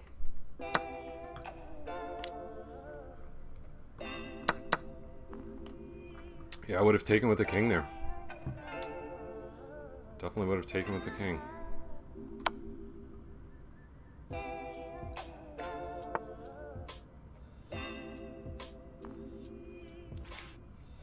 Now, he's just in a mating net. Well, hold on. Do I have any? No. Actually, I have a completely killer move here.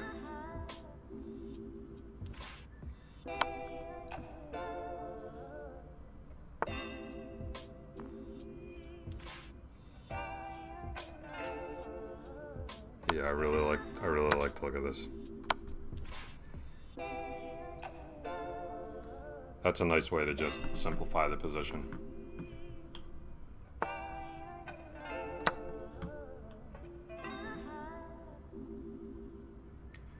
VG, my man, you gotta slow down. You've gotta slow down. You had a completely winning attack. I made some very, very dubious decisions in just not respecting your attacking position. So I mean, let's take a look at this more from Black's side, because I mean I know where I went wrong. Like h3 is fine, and the reason I played h3 was, let's say I castle here, then Black has the option of getting the bishop out, trading it off for the knight.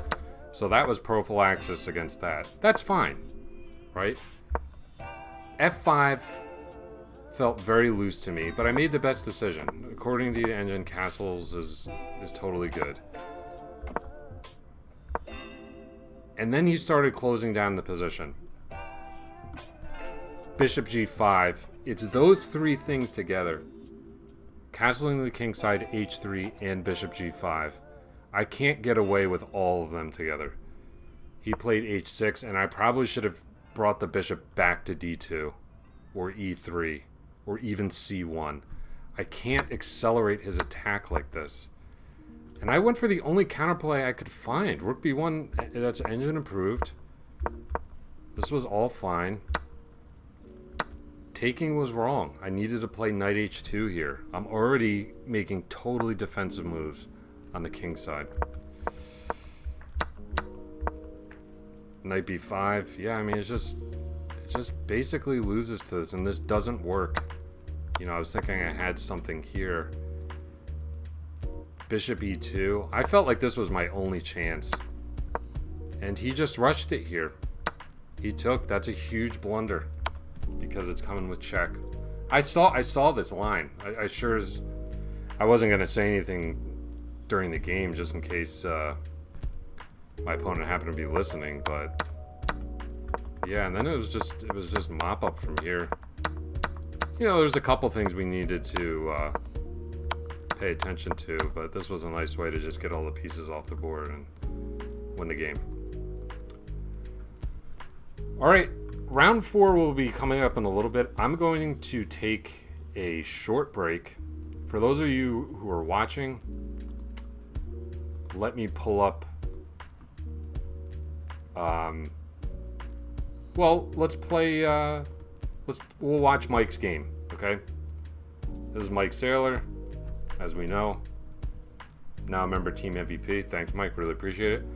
I'll keep his game on while I step away for 5 minutes, just get something to eat and take a stretch. Be right back.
All right, and we're back. I just assumed everybody didn't want to watch me eat a piece of pizza. I know some streamers eat on camera. It's just friggin' disgusting.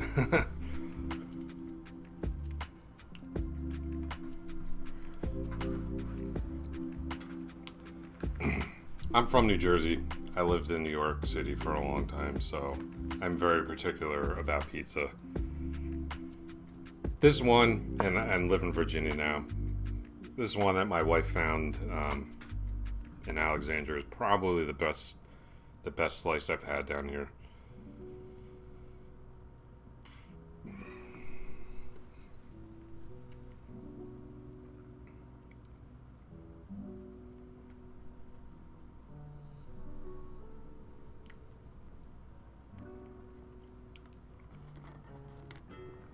All right, so Mike got a tough pairing for round 3. By the way, definitely gonna shoot Mike a friend request.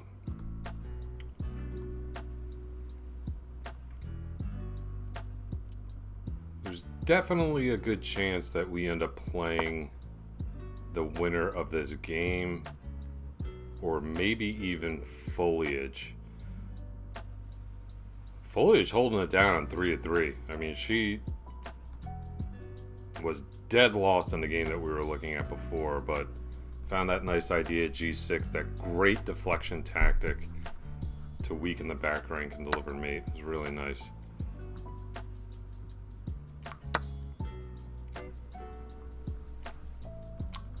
Yeah, 67 total players in the tourney.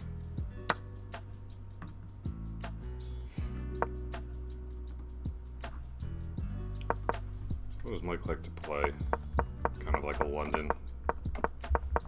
Yeah, pretty practical for an event like this. Oh man.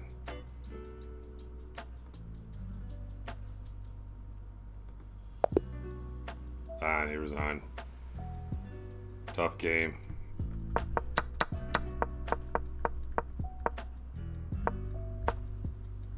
So where did things go wrong here? Allowing that passer.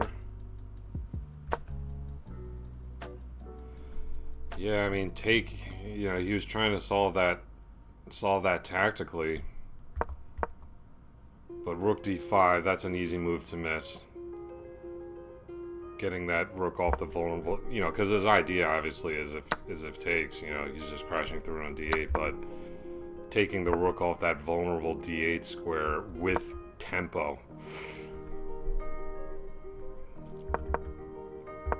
Yeah, but I mean, taking here is not like the most attractive thing in the world. Like, there goes b4. These pawns will be weak. Tough position.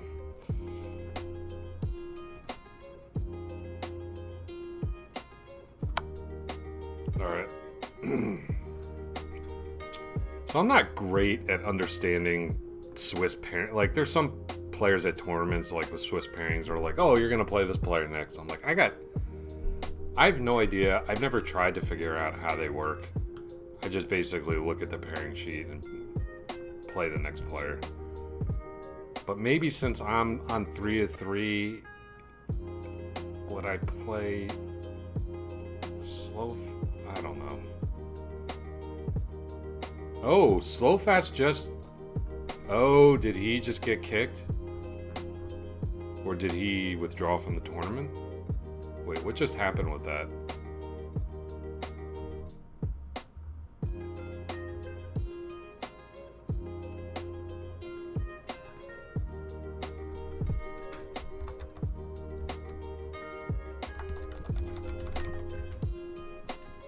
Huh. All players.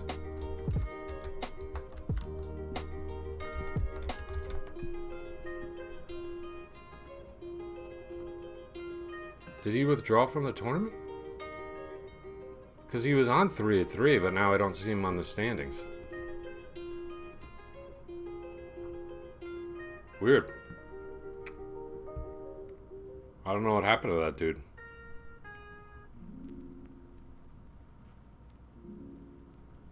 Yeah, he withdrew. And so did Mike. Bummer. Well, appreciate Mike stopping by while he was playing and chatting with us for a bit. National Master and South Carolina State Champion. Pretty cool. Yeah, so how many games are left right now? Just 5. So it looks like we're probably going to be playing...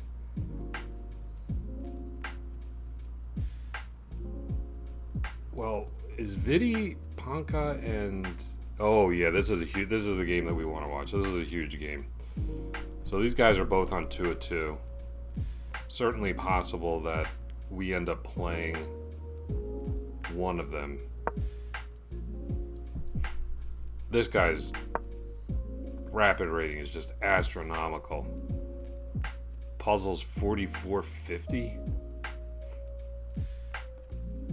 He's got 50 and 5-minute puzzle rush. My God, my best is 41. Bullet 2711. Blitz 2520. Man, it's a player. But down on the clock. And Black's got, it's... Black does have a bishop and a pawn in compensation for the exchange. This 4v3 is all on the king side. You can envision some sort of fortress or even all these pawns getting exchanged and maybe ending up in a drawn ending.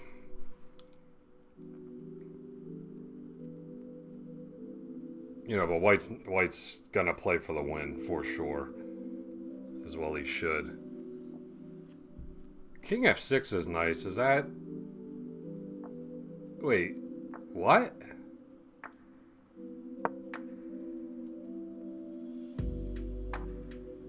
I guess he meets it with. I guess Bishop takes E5 works there. I thought the king could be deflected somehow. Yeah, Black's kind of setting up a little bit of a fortress, huh? I don't think E5 is really helping White much. Black could even consider playing King F5. I don't think he will. Alright, so this is interesting. Like, is Black just gonna sit there and try to create some sort of fortress, or just look to exchange off all the pawns? Alright, takes, and then what? H4? I would have gone fortress route, man.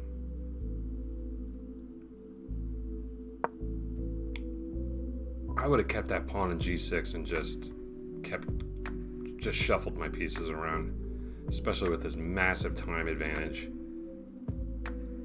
Just psychologically, like, your pawn's like, oh god, I don't want to do this for an hour. It can be very hard to defend with the bishop, yeah.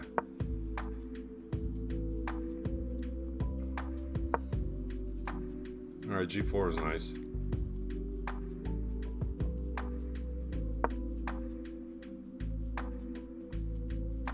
Interesting to see what would happen with the tournament if this game ends in a draw, just in terms of pairings and all that.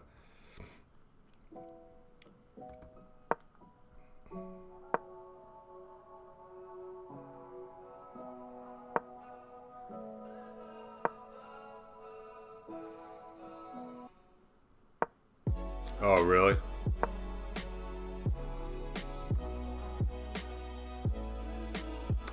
That'll be a very tall task,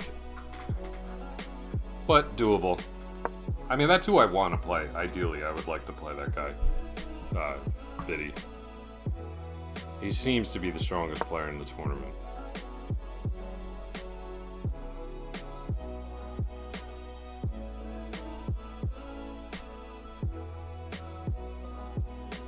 Yeah, but you look at Mike, lost a tough game.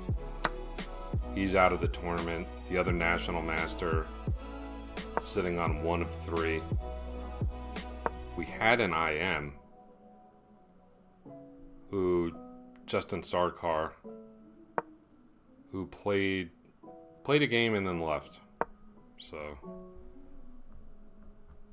looks like we're not going to run into any of the titled players in the tournament. But I would. We'll look up this player. I mean, he has got to be on the verge of being a master, right? I mean,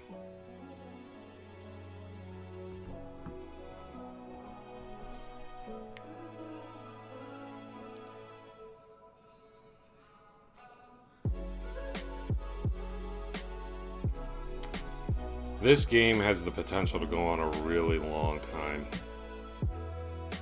A really long time.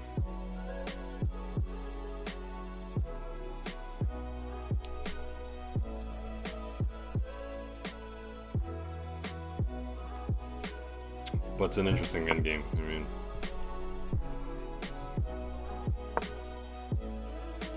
I mean, Black's trying to force matters though, so.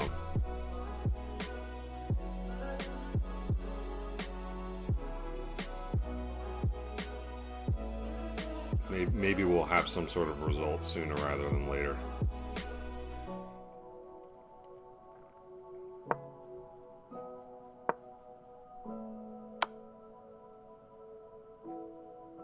King F5, I assume?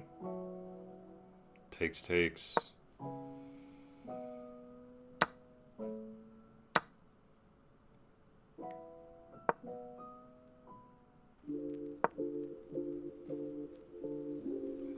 really got to make sure that his king doesn't end up getting, with this whole exchange operation, getting cut off on the... No, but he's got the king boxed out here. The king really needs to kind of, you would imagine, stay reasonably close to the pawn.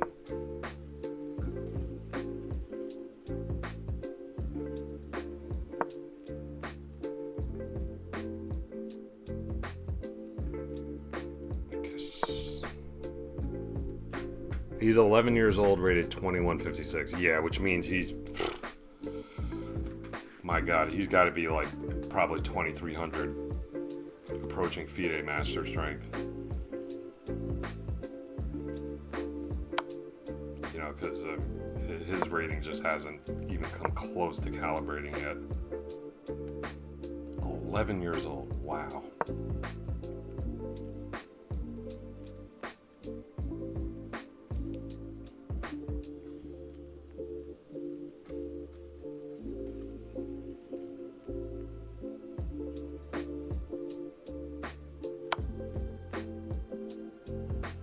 FIDE's 2095.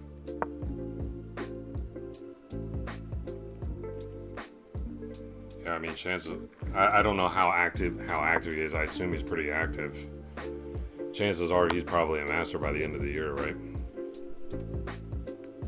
So many tournaments in the fall and around the holidays. He's going to be playing a lot.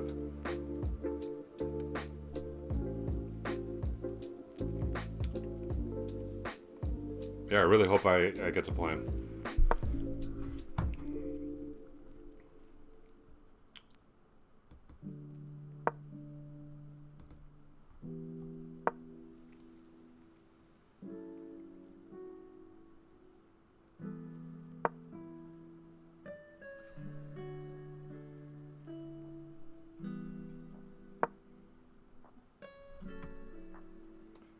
Let's just check in. Oh, okay. So...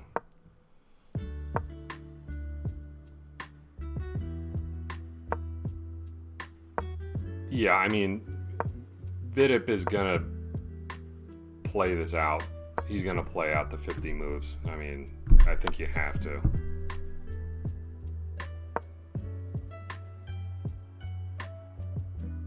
Huh.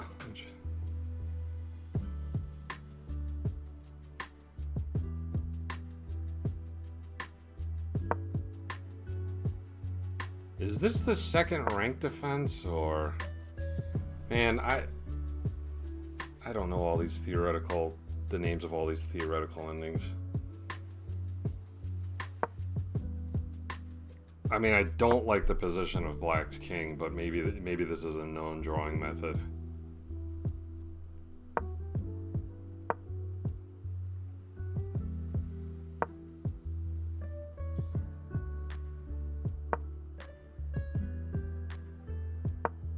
Just looks scary to me, man. Alright, I think White has made progress. This bishop has been separated, the king's in the corner. He's got to find the right.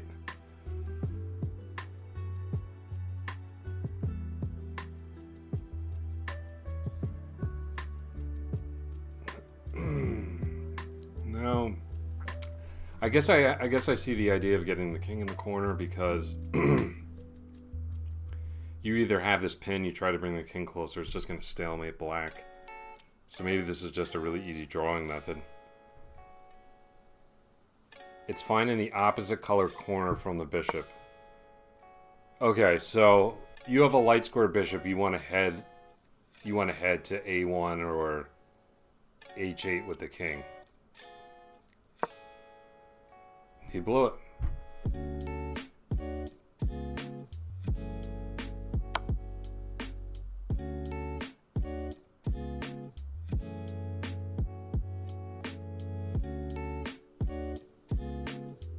Yeah, because you get the opposition and then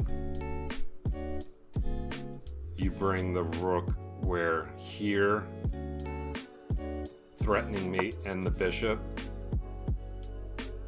and there's nothing to do.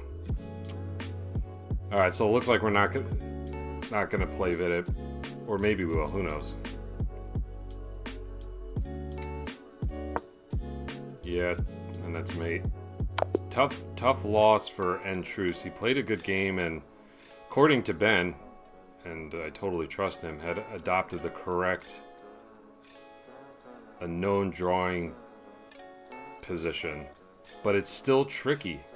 Like, you can't make autopilot moves. You really need to watch out for white getting the opposition and that bishop being on the wrong square. Okay. But sometimes it's nice to know, like, if even if it looks precarious, if you know it concretely, just head there. And then you don't have to think about it.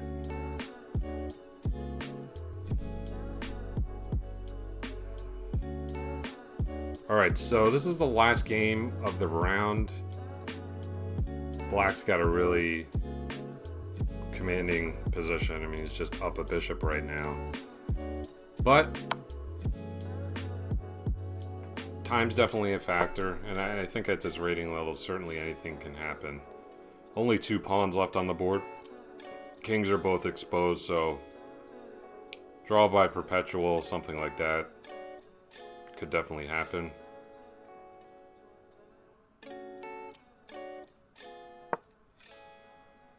Of course, if you trade the queens, the rooks, and all the pawns, it's just a draw too, so White definitely has chances to save the half point here. Not now. Not now he doesn't. Yeah, there was a lot of pressure on c3. That was kind of tough to handle. Man, I would just take the rook and make quick work of this. I mean, you could even take on c3. That's winning too.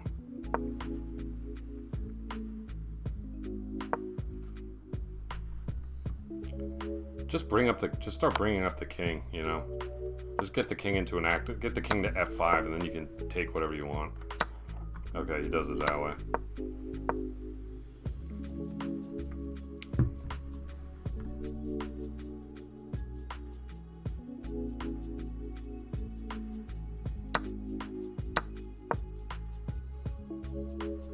Yeah, nice transition. I mean, I like Black's plan. That was a nice practical way to win the game, but I just would have gotten the king to f5 before I did any of that.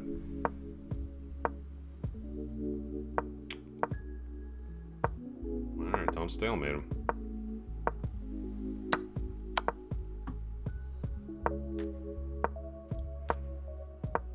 Alright, knight's distance. Very nice. Knight's distance. Nope. I don't like that he's moving the king.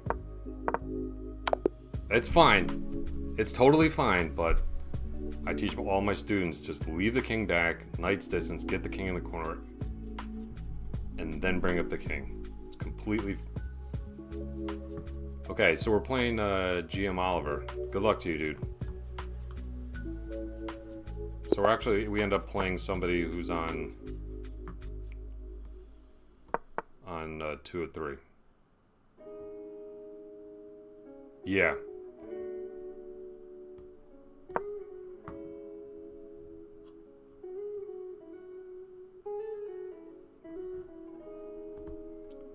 Send a friend request to him.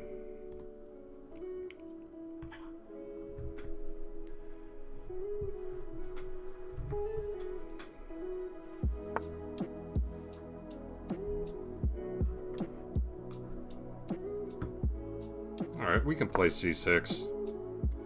Transpose into a semi-Slav or classical Slav after c4. Alright, he's really playing. Ooh, jeez. Almost mouse dropped my my bishop. My hand slipped off my mouse.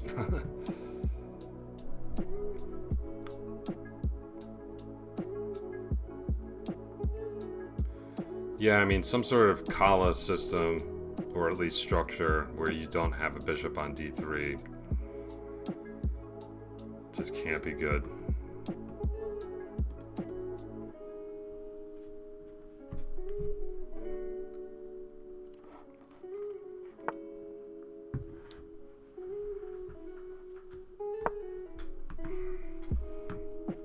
So we're going for reverse London, which if you manage to achieve with black, you know, I say this a lot on my channel, is just such a huge achievement, because you've basically gotten the best of both worlds with the Slav and the Queen's Gambit declined. You maintain the pawn on t5, and you also get the bishop outside the pawn chain.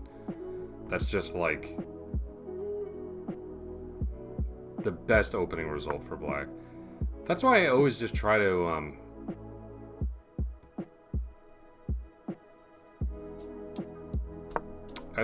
go for a reversed London against non-critical openings like e3 or b3 or c3, stuff like this, because eventually those pawns are going to come to d4, and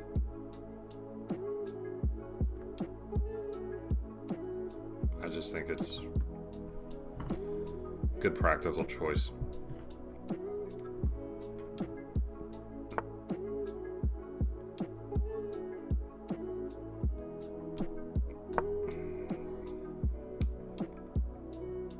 You want to go g4? Don't know about that. All right, let's see what the other matchups are. Foley, oh man, that's just a clear waste of tempo.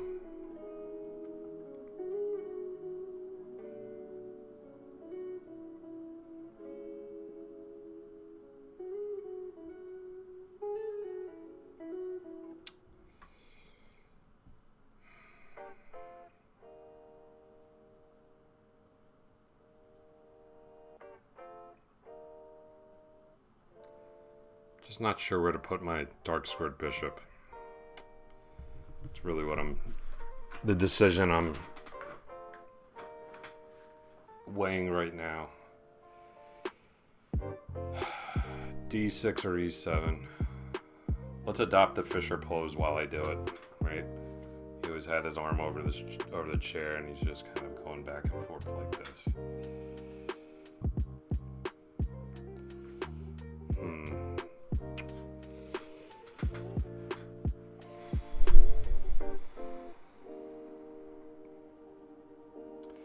Little concerned about bishop d6, c5, let's say bishop c7 and queen b3. Although maybe it's fine. Oh, looks like Chester Cat's got a mouse outside. Way to go, bud. MVP, baby. My cat's just a stone cold killer. Alright. Clearly b4 is on the cards, so what do we want to do about that?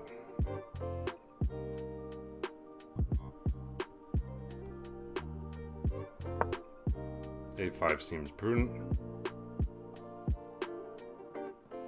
Oh, but he can just play b4. Oh, I missed that.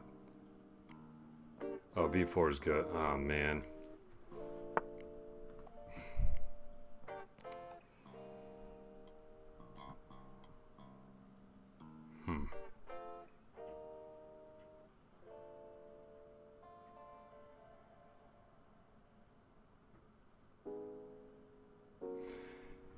b3 is nice for me because now I never have to worry about queen b3.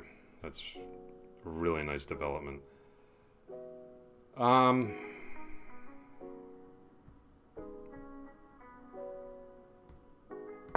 play rook over.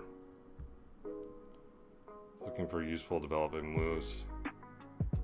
Could maybe look to bring the bishop back to h7.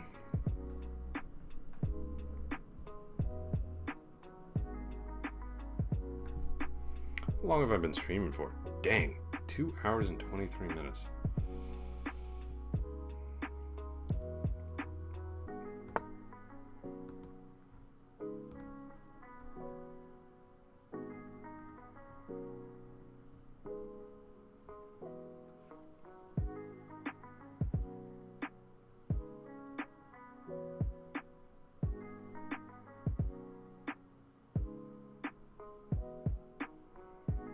do I feel about queen e7? I think it looks pretty good, actually.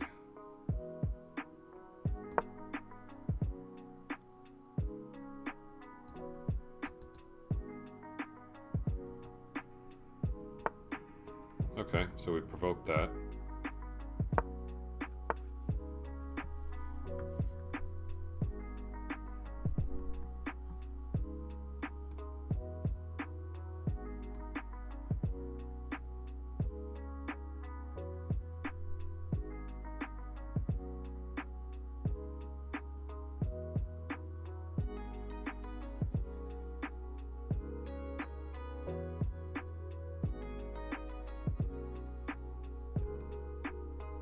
I guess I'll take and play e.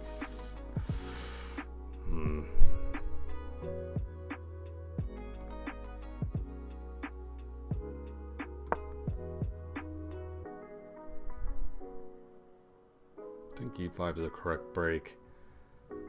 h4 is not a problem. I just drop the bishop back off and.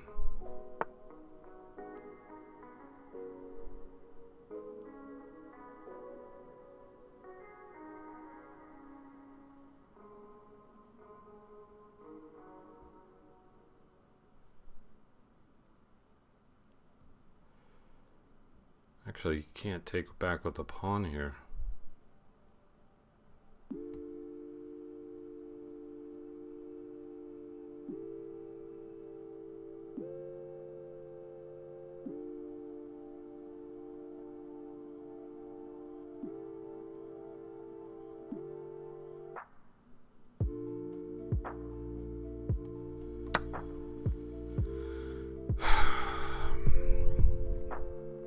There's going to be a lot of pressure on c6.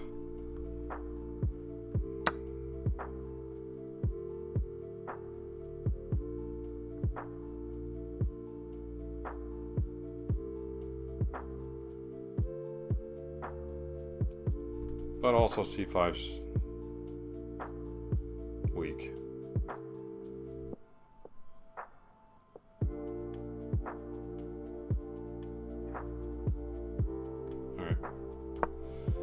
Go bishop here.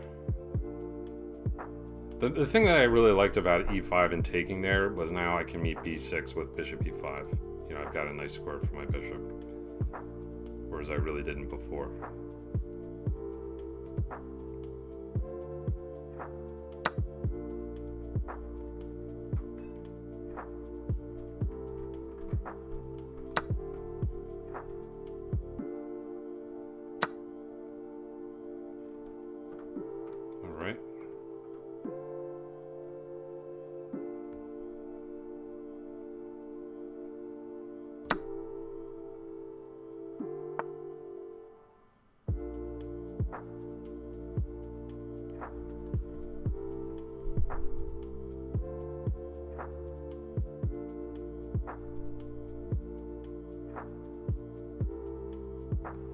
Creating this battery seems like the way to go. Hold on.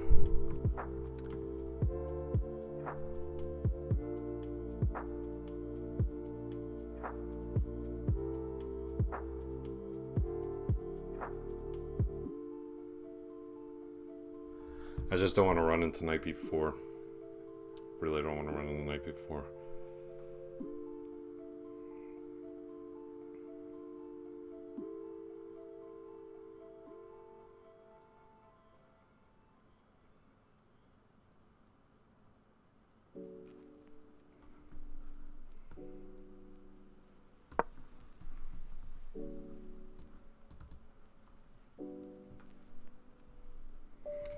Looks like Team MVP went to bed. That's cool. I think Ben's still hanging in there. That's why he's a VIP. Those dudes from West Virginia they're really hardworking folk.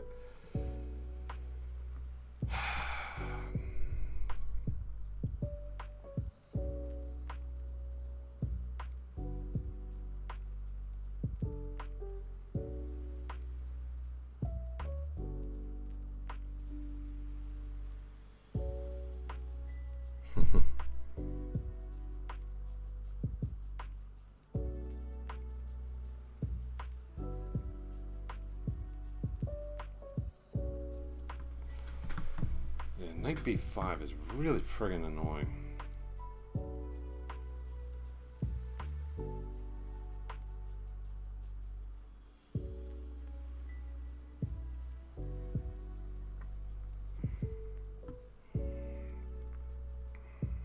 I do not love this IQP.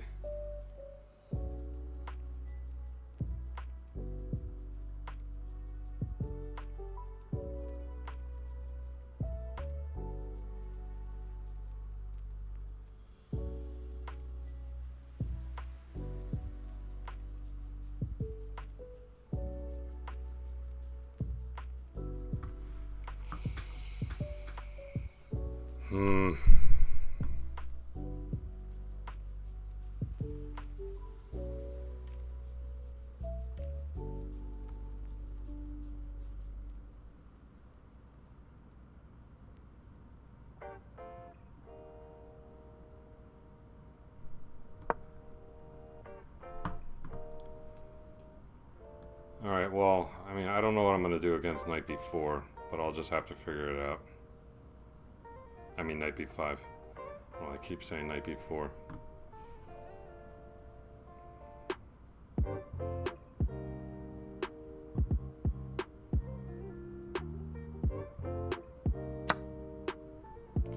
Alright, that was a red herring. Knight b5 would have been losing on account of knight takes f3.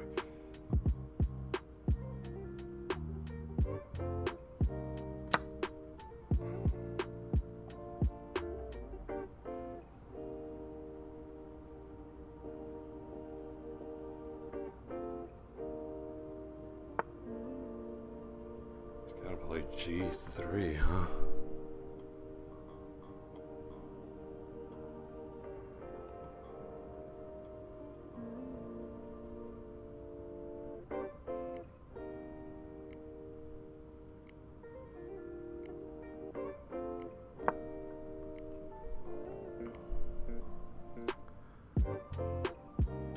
I don't really see any discoveries that can hurt me.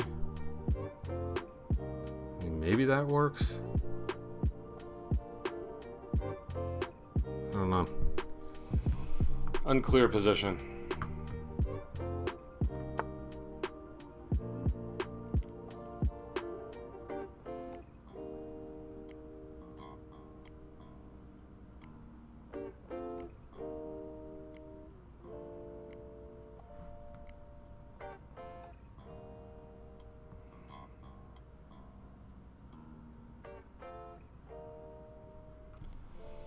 Yeah, taking just allows that fork.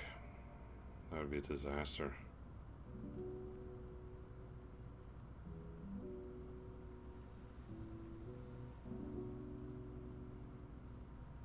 Well, not really.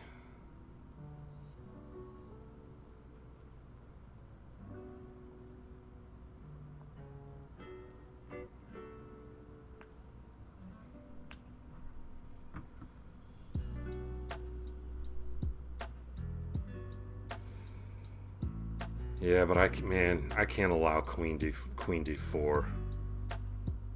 Can I?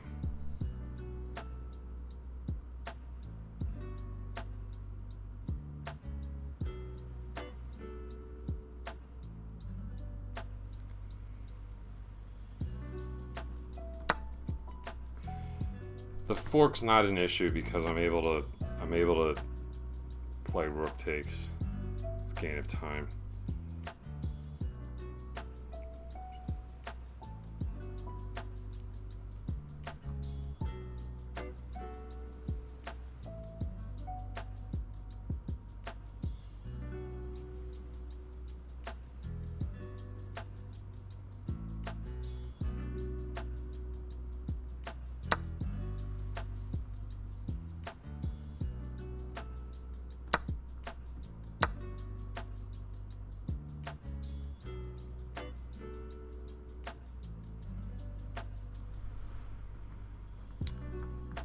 Now, do I want to play queen takes or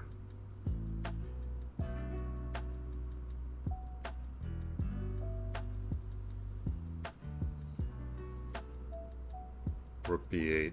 Rook b8 looks better.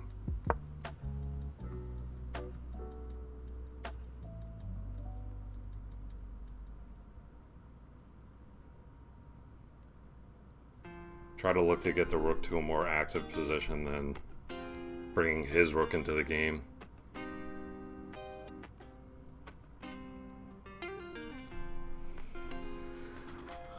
Seems prudent.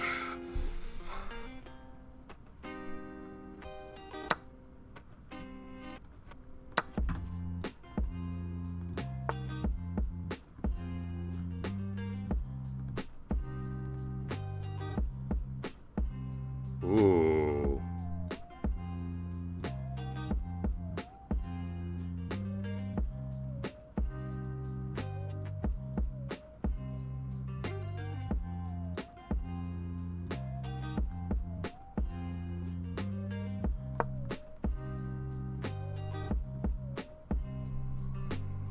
Wins the exchange, no?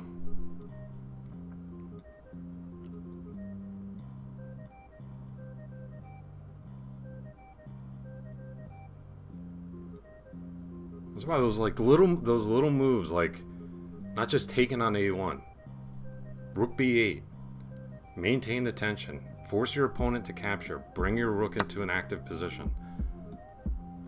All right, let's make sure. Do we have like some sort of knockout here? I'm not really seeing it.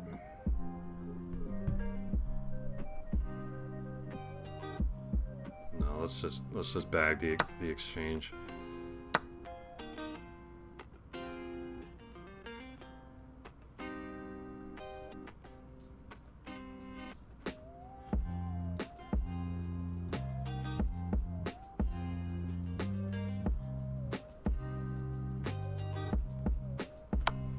Activate our bishop, then activate our king. I think that's the name of the game here.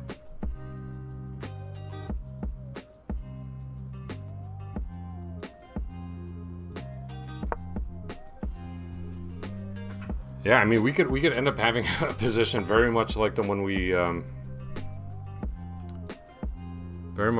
just watched.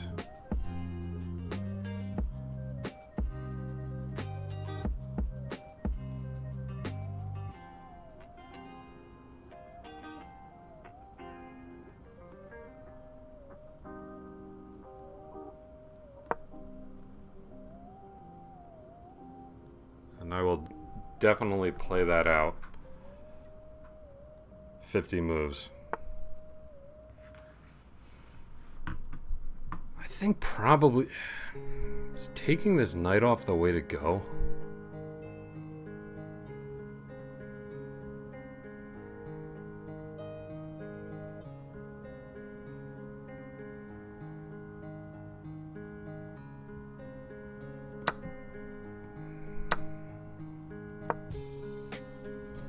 All right, here we go.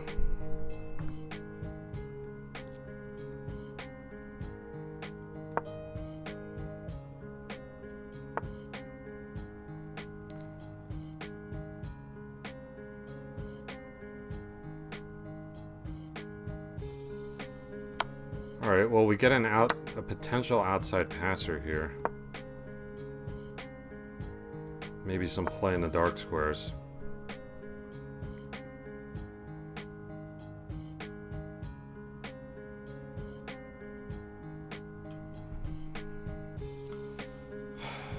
I don't know. I can just see this petering out to a draw. We're gonna keep pushing though. Keep on pushing.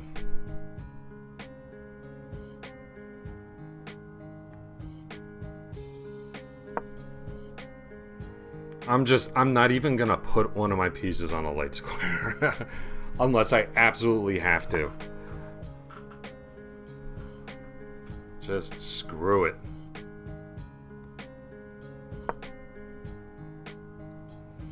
The other thing I gotta keep an eye out for is, can I...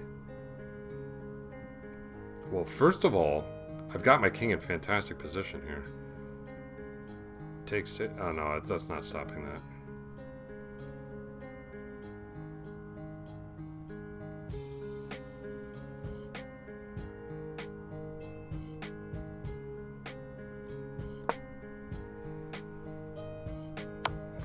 Yeah, I just got to let him come forward.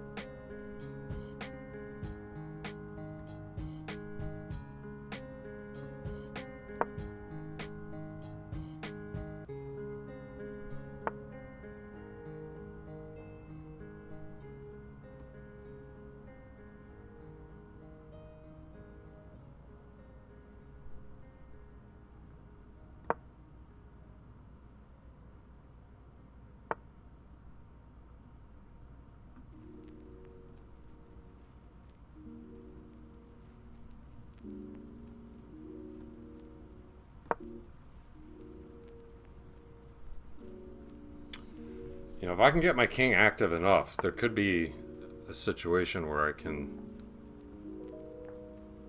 maybe give back the exchange.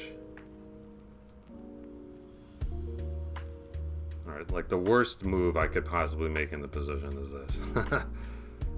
But I see that. I see that that move sucks.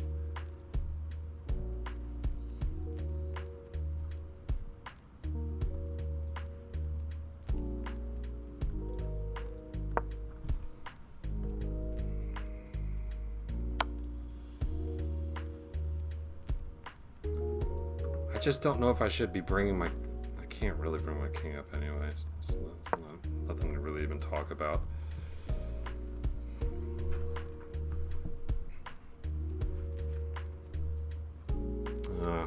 He's got his... Well...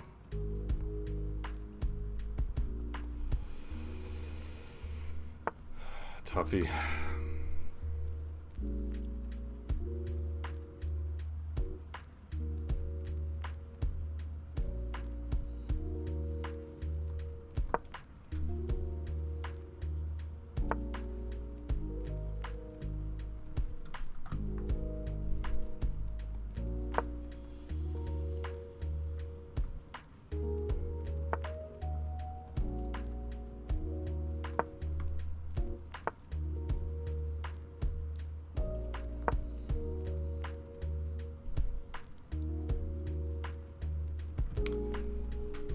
Man.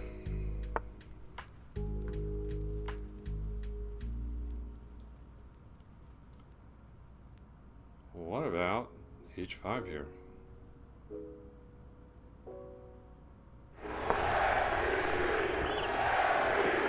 Yo, Mace, what's up, man? Thanks for the follow. Welcome to Team MVP. Hey, Mace. Or Maz. Alright. So, do we have something here? Would H4 be a weakness? H4, G5. Check.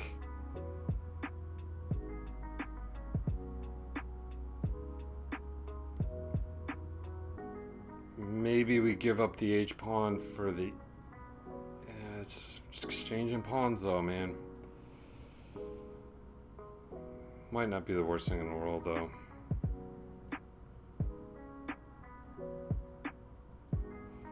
Maze, do not put any moves or any suggestions in the chat, please. Thank you.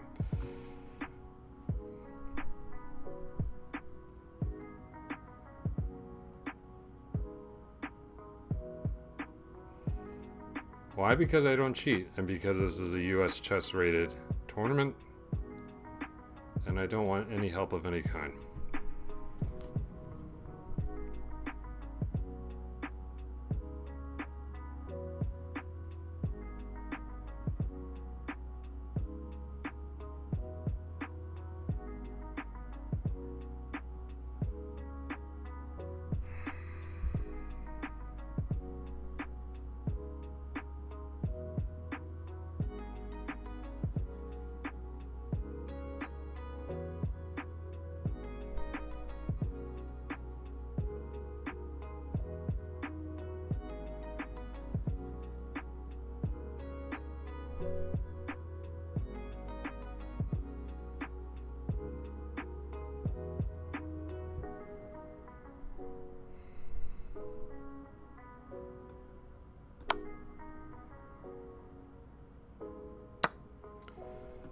think I may just end up trying my hand at the rook versus bishop ending. See if he can hold it. Of course, I still have a pawn I have to win back. It's a little... It's not so cut and dry.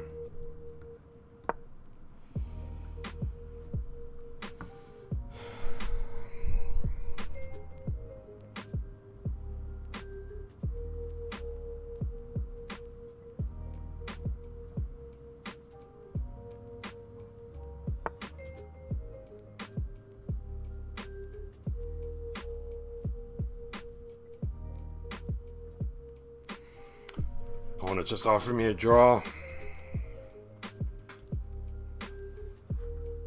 Where are the other games at? There's still some going on.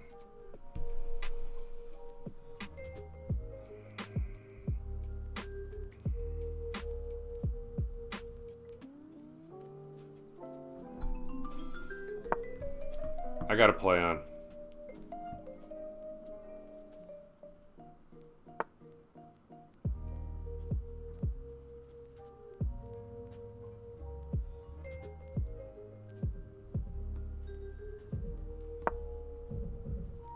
See if I can't make some progress with my king.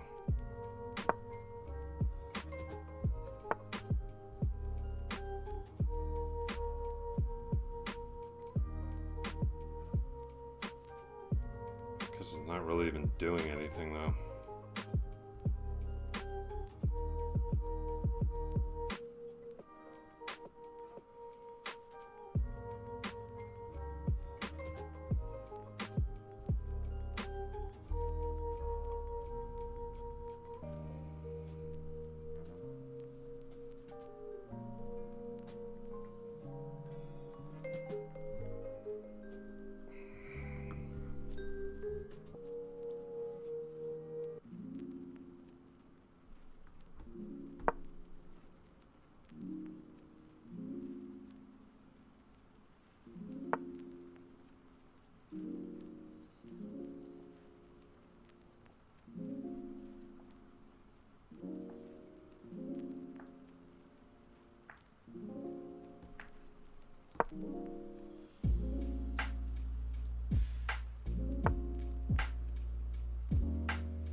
I know, man. I know you want to draw.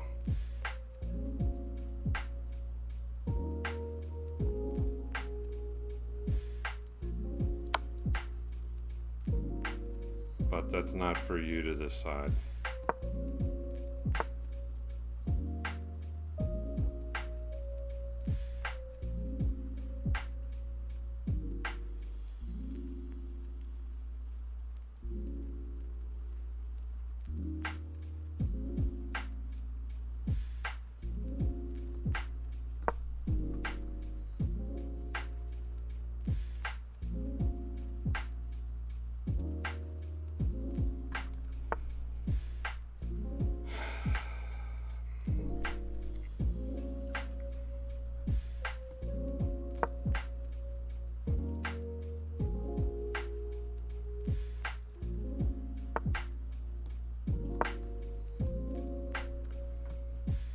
Yeah, there's just nothing doing trying to outflank him there.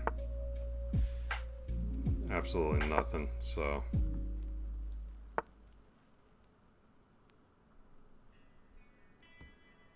Let's go this way.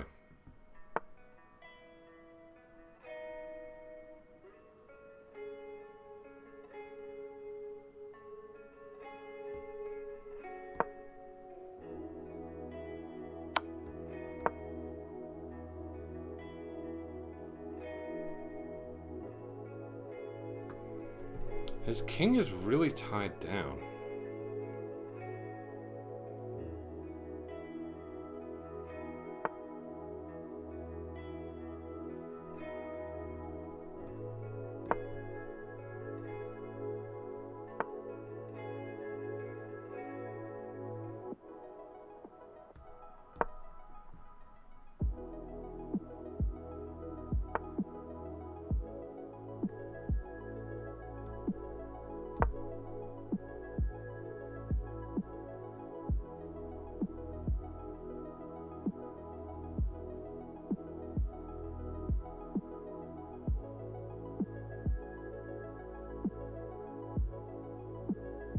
I mean, I'm just playing this position with absolutely no risk.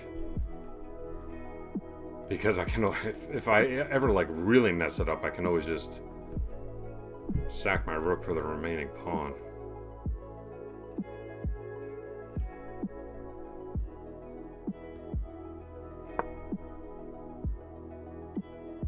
Seeing zigzag a little bit.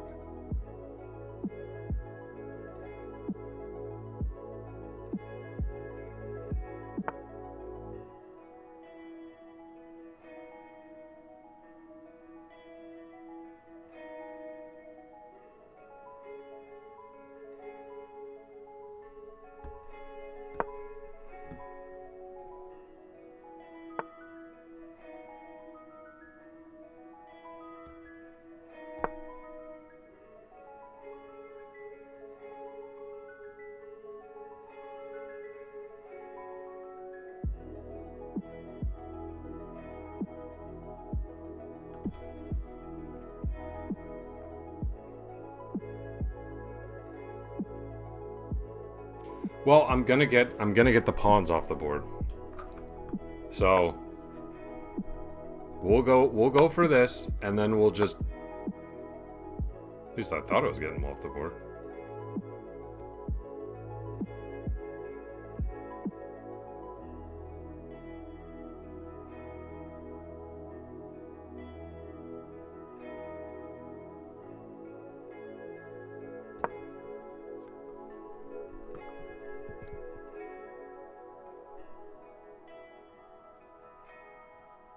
I really want to try to get to the position that we just looked at before.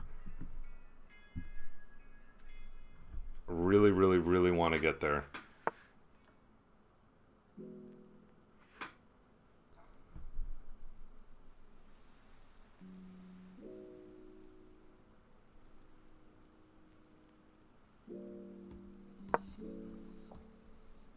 Where I have a rook and my opponent has a bishop, and force him to find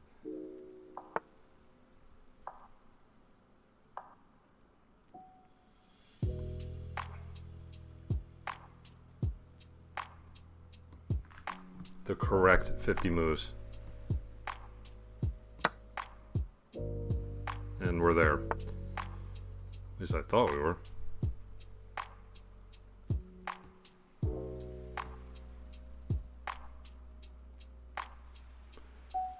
Oh, looks like you made it. Oh, that's good. Well, hold on.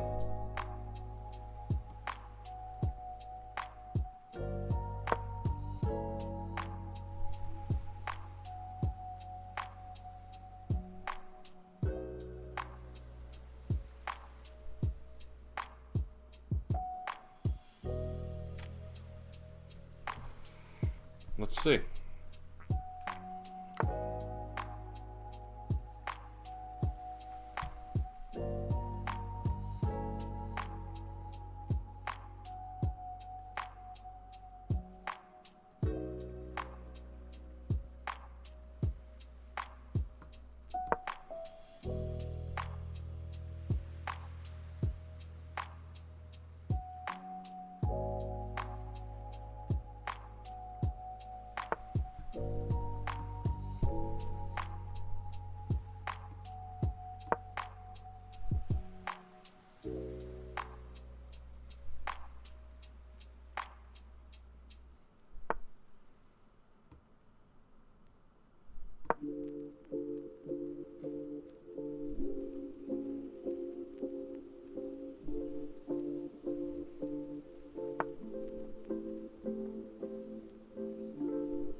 I just got the feeling the computer's going to show me some, like, miracle win here. But wait a minute. Maybe the correct coordination is to have this rook here. Blockade. And then... No. Wait.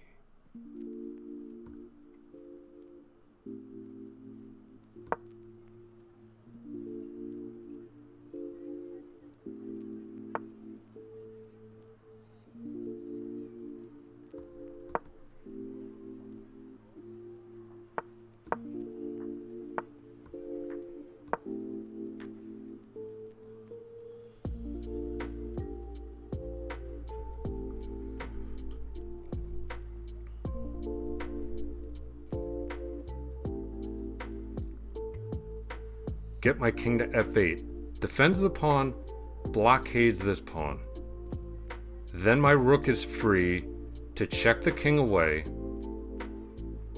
and maybe make some progress. Maybe.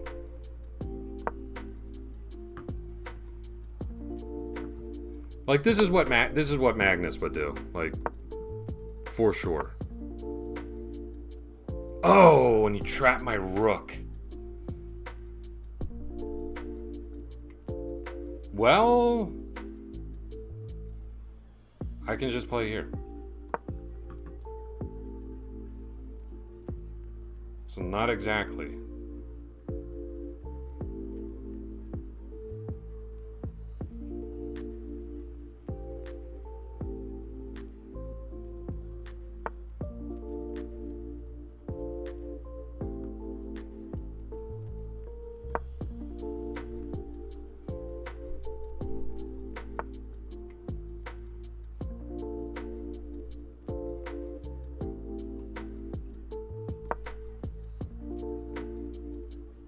Believe it or not, I think I've actually made progress in this position.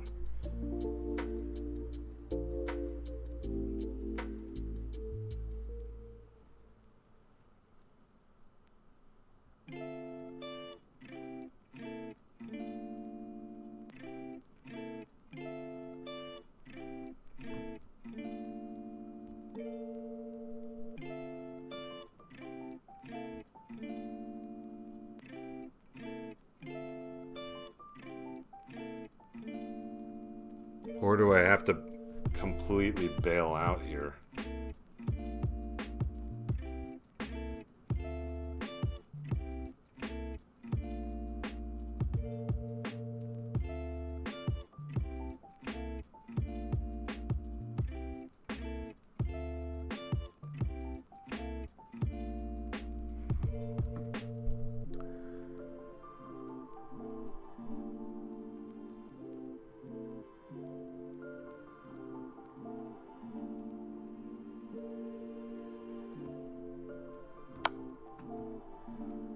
I am running the risk of losing this game.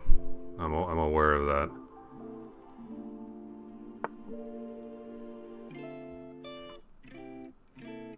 Well, now I really got my rook where I want it.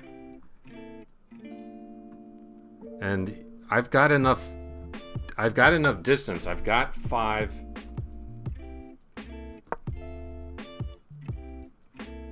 Maybe.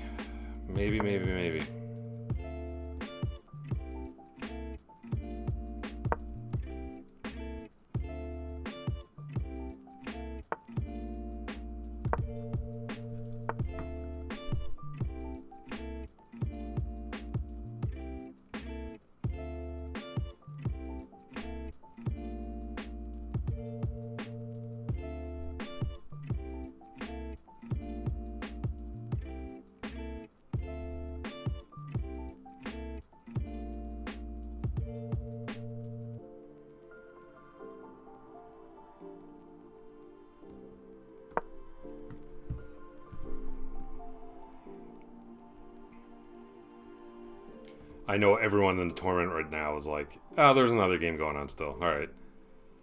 So they're not totally hating on us.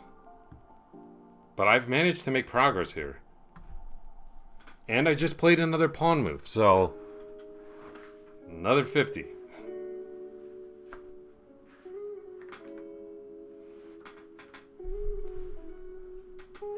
The player I was probably would have taken a draw. The player that I want to be does not.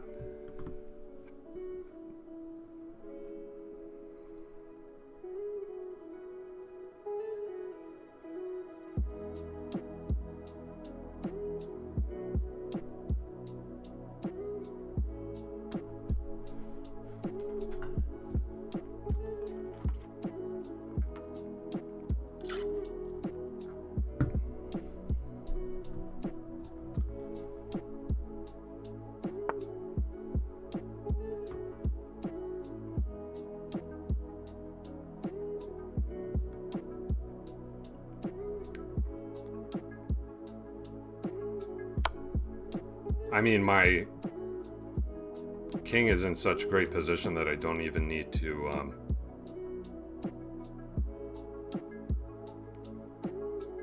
babysit this pawn with the rook anymore.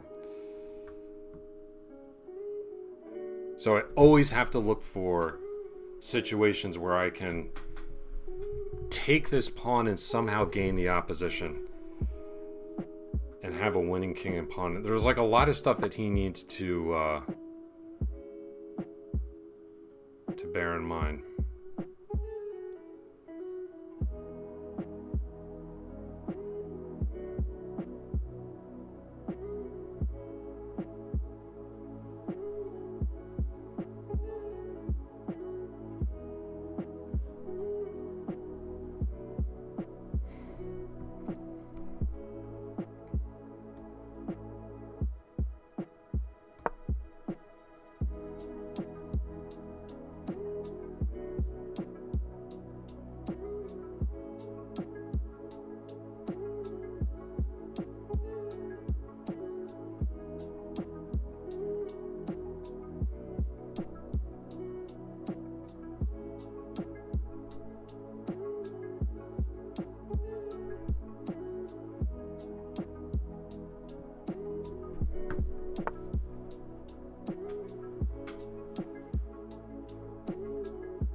Man.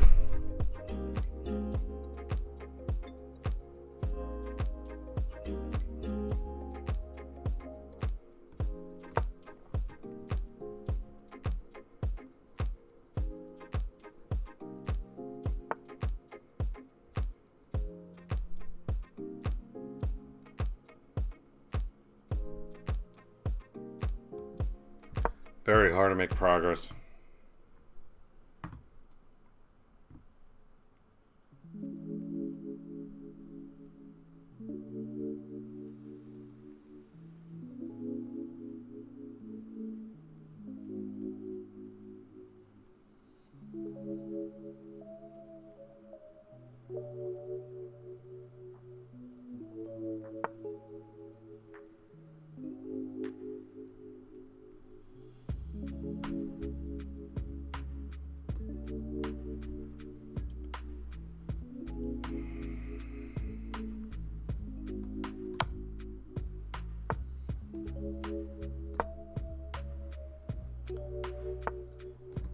Are we the only game?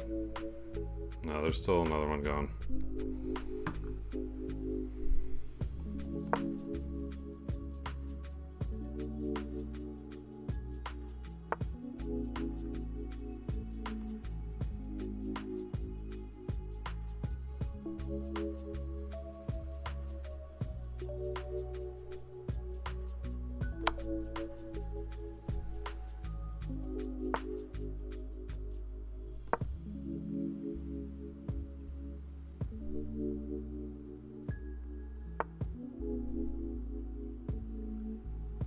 Was that a mistake? No. I can't play King E5. Damn.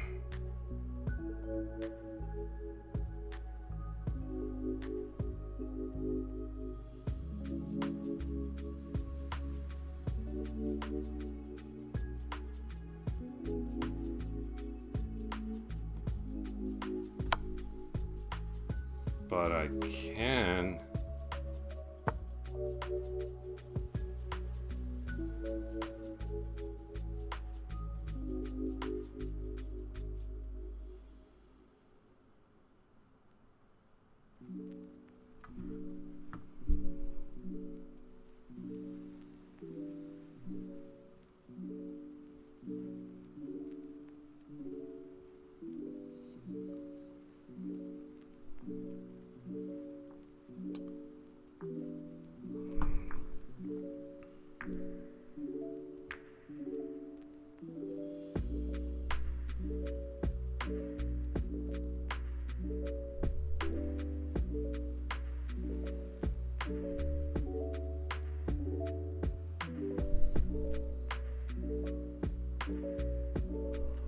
It's just a draw.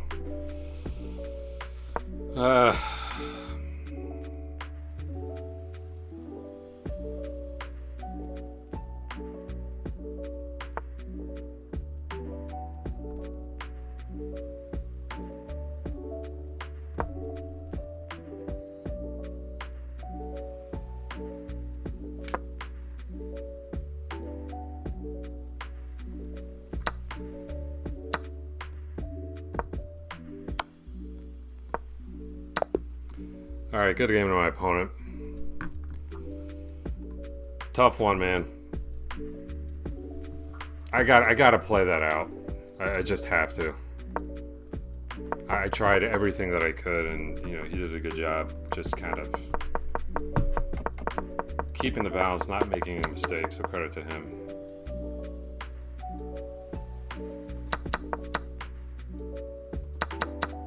Well, this was good. I'm surprised he can get away with that.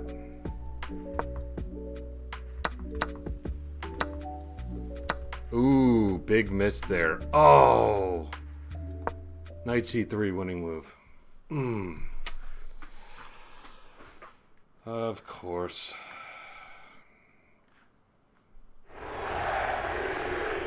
Tough one, man.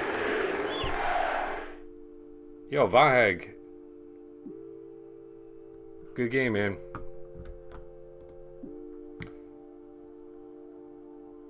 Why didn't I attack the bishop? You mean here? Knight c3 was definitely... Oh, foliage, jeez. My apologies. Well, I can't bother with that. I almost missed my my 5th round game. Alright, we got a Grunfeld.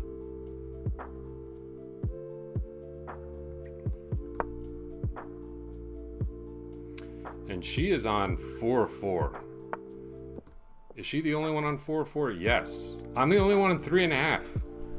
I win this game, I win the tournament. Alright.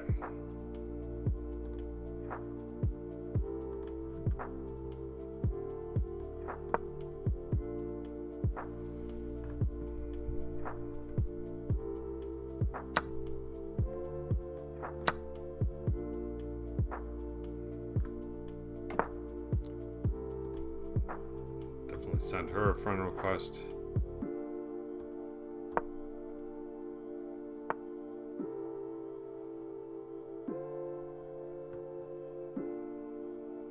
Yeah, she knows what she's doing.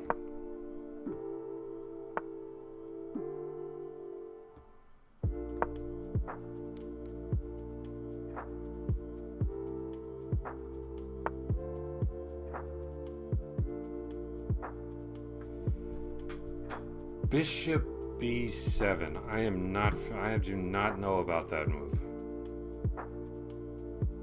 It does not look correct to me.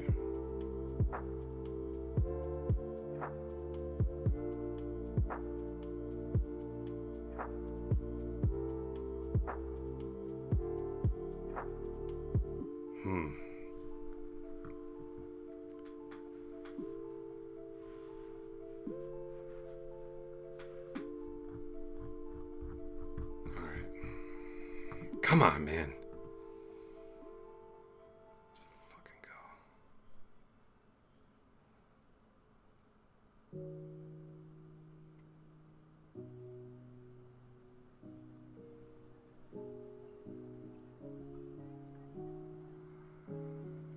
Maybe e5's best.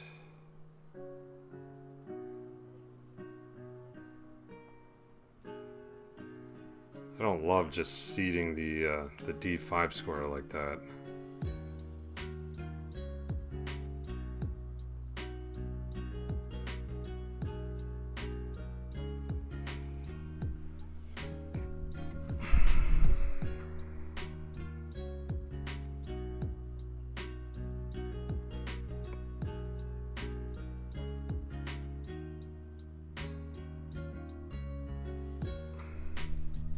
I don't like d5 because it's c6.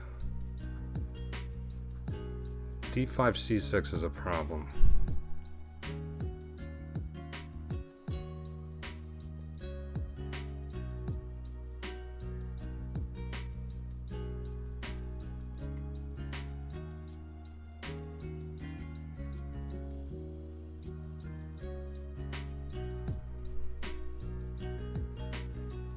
I don't want to play bishop d3. That doesn't look right to me.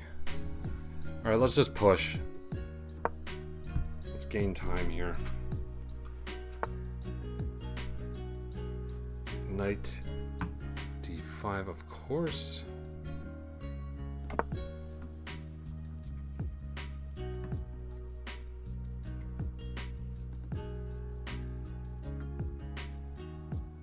Yeah, Foliage has had herself a nice tournament, recovering from a very difficult position. I think it was in the first round, where she was just basically dead lost. But now she's sitting on 4-4. Well played by her.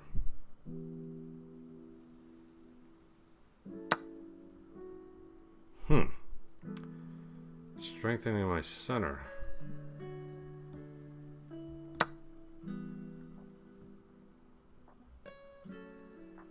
Yeah, Mike, we're the top two.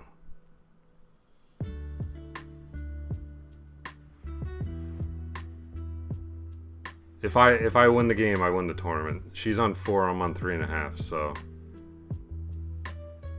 This round's totally decisive.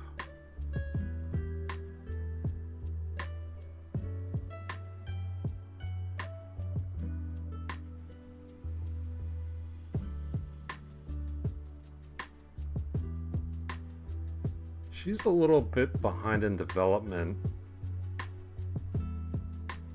I really don't. I remember from this A6 B5 line that I really don't want to allow C4. Now, it wasn't in this position, but I remember the last OTB game I had, I did some opening analysis. I'm supposed to take on C5.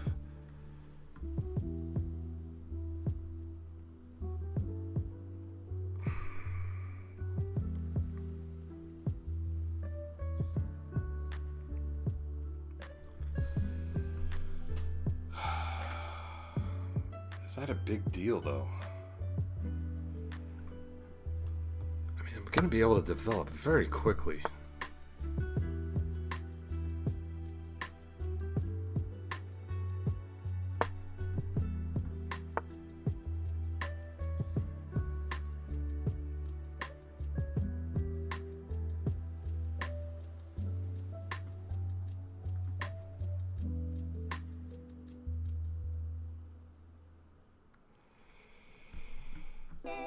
So maybe that didn't work out.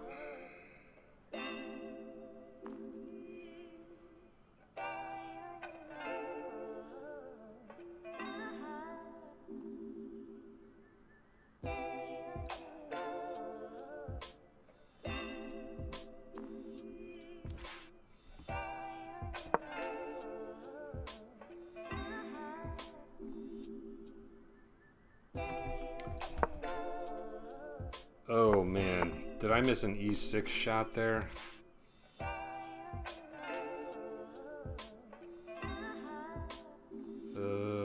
Maybe. May have missed a nice shot there.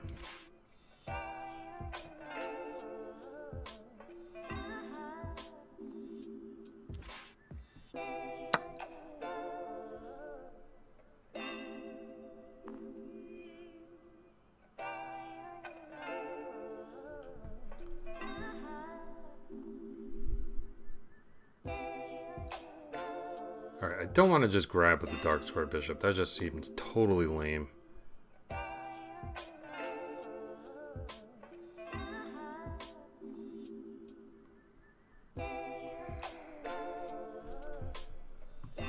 Just don't know where to bring my queen.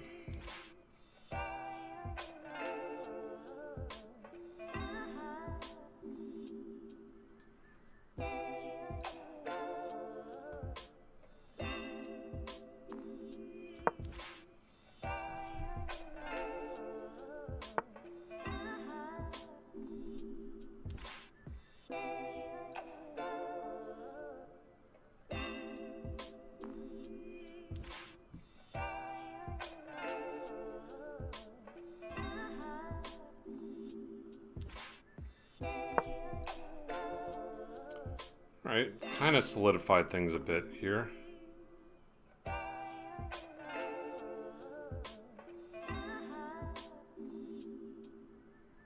Maybe I look for A4 at an opportune time. Of course, after rook AC1.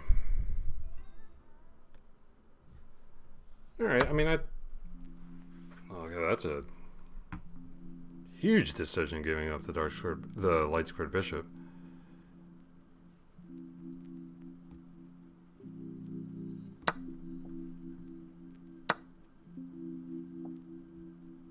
Wow, okay.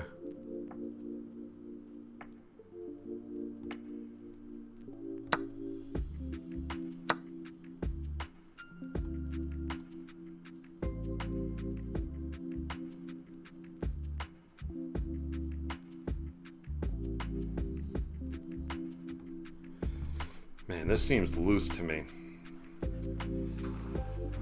Seems a little loose.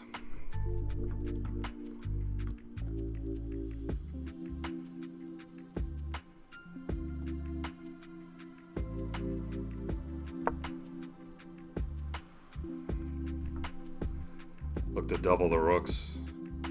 Oh, she is up a pawn. I didn't realize that. It's on the king side, though. I don't know. Maybe this is heading towards a 4v3 rook and pawn ending or something.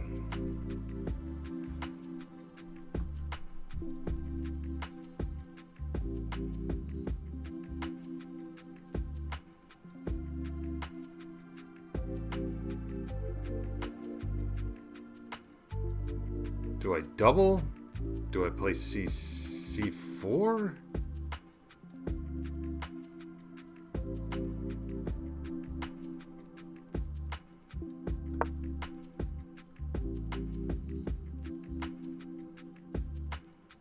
C4 kind of seems like the way to go. I'm really trying to liquidate this weak pawn. And I think, well, I don't know what my opponent's motivations are, but I think she would be, from the tournament perspective, totally content with a draw, because she'll win the tournament.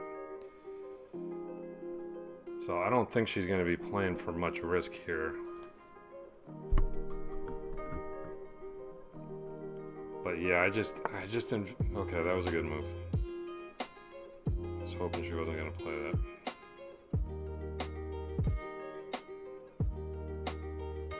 But I'm still solid enough. I mean,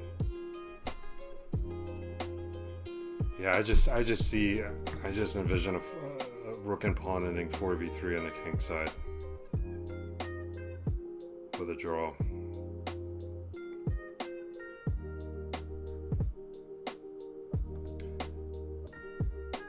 Ben, if you're still on the site, I would love to know who she is. Elnara E.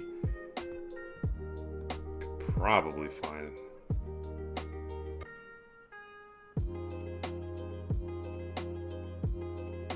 Okay.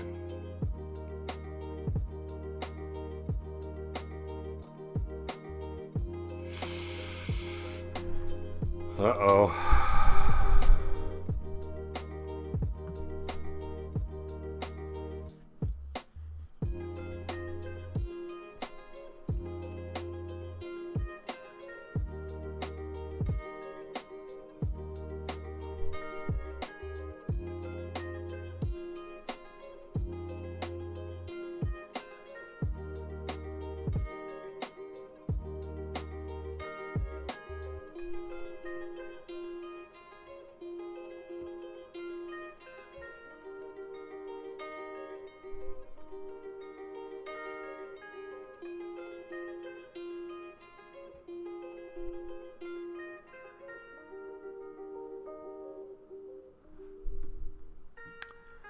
She's just playing knight a5 next. Knight a4, I mean.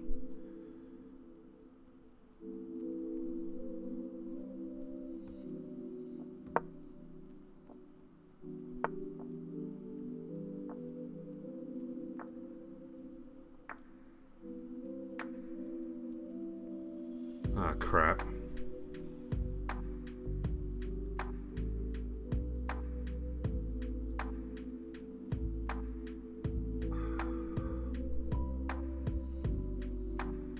Well, that just blundered the exchange. Crap, crap, crap.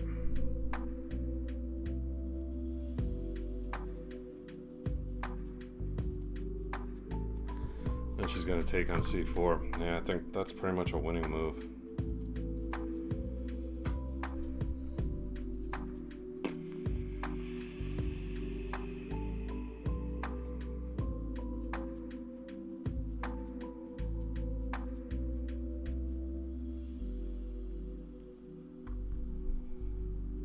Very nice find by her.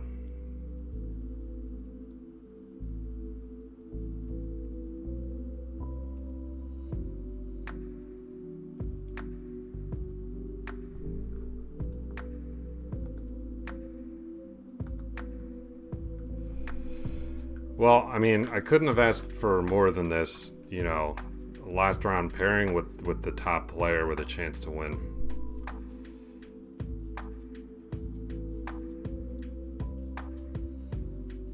But we're definitely not giving up.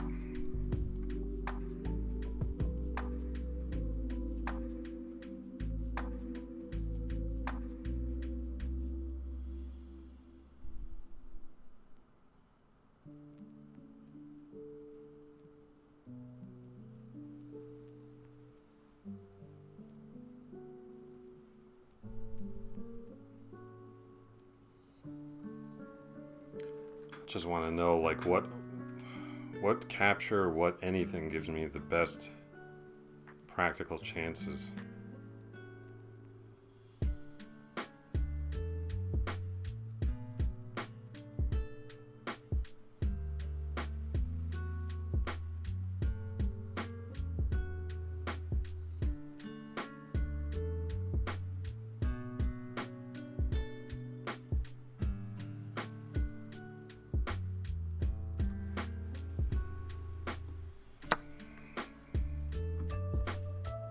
I was looking at G3 wasn't working.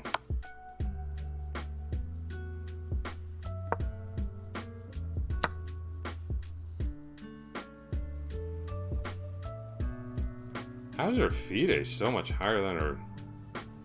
Is she a foreign, maybe a foreign player?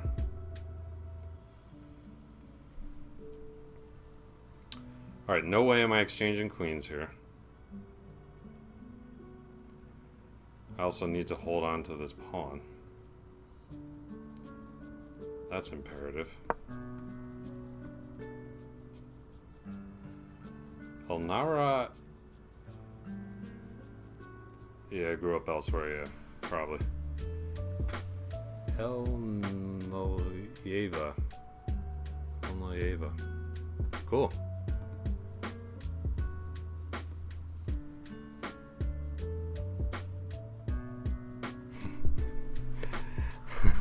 Ben the super sleuth. I knew I could put you on the case.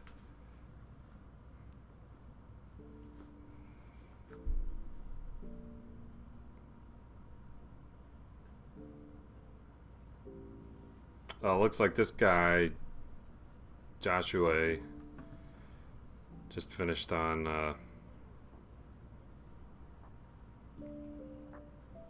had a win last game too, pretty wicked one. I'm sure.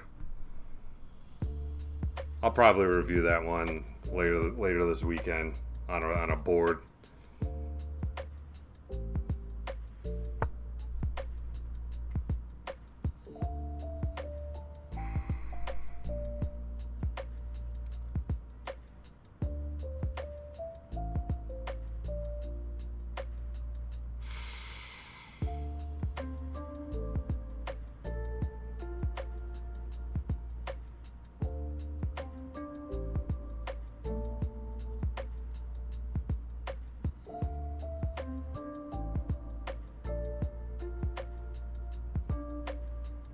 Everybody's going to be eagerly watching this game.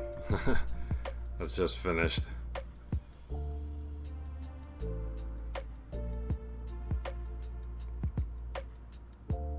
Takes, bishop e7, rook c2, takes, rook takes.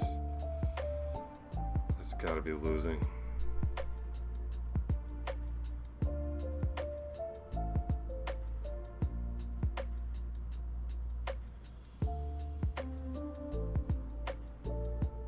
Wow.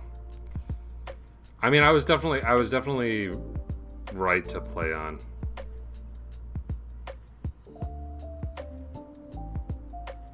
I'm just looking for any potential counterplay.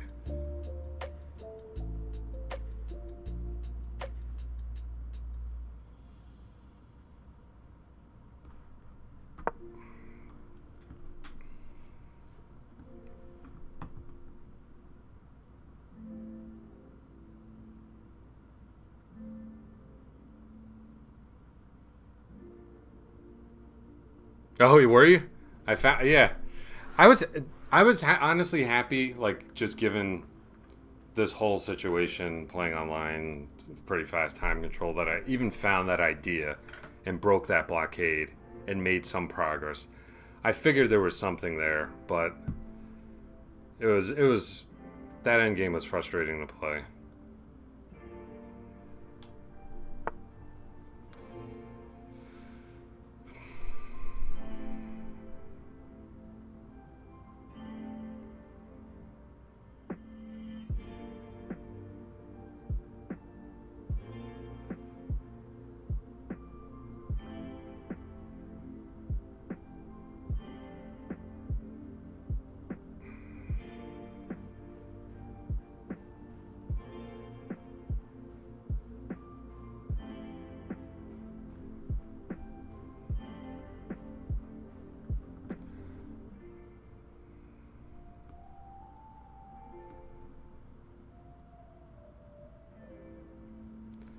Man, she's just going to take on a2 and...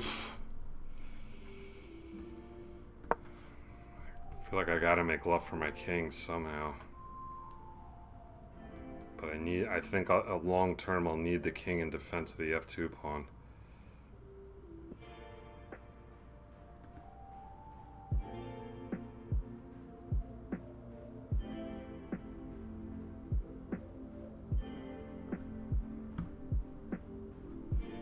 I gotta say, man, this tournament's pretty exhausting.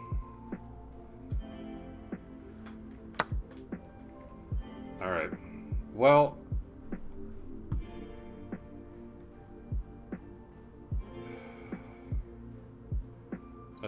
that just friggin' begs black to play b4, which is exactly what she wants to play. God, I hate going so passive like this, but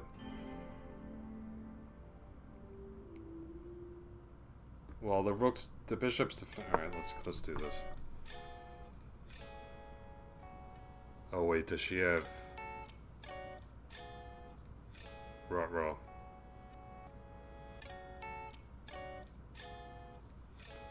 Yeah, ooh, the old convince your wife to play in the tournament.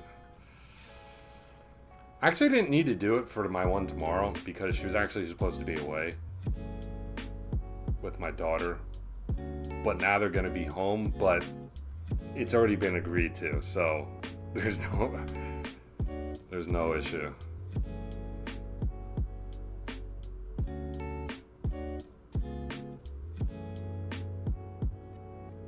Praying for a dark square miracle.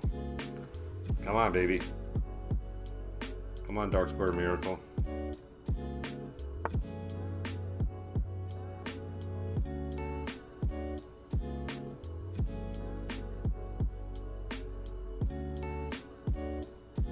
Crap.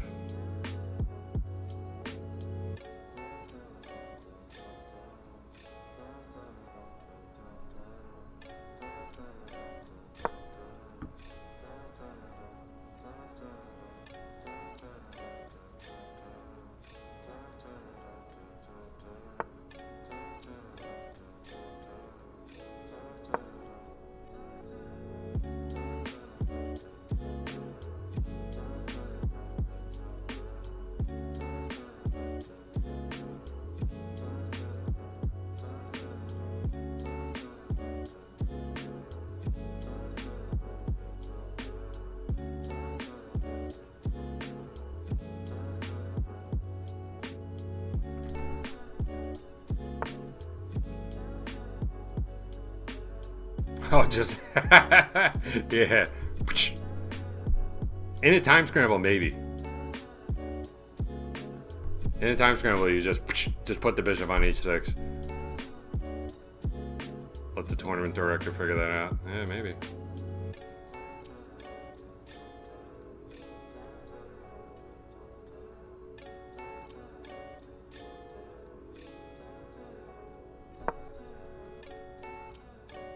God, I got absolutely nothing.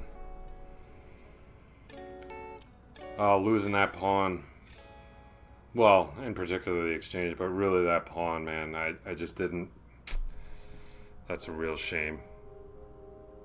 I don't think there was any point in this game where I was better. I walked into really good opening.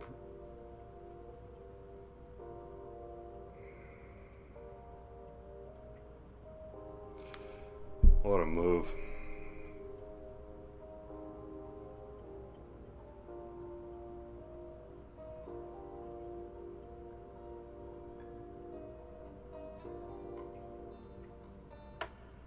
Even comes with check.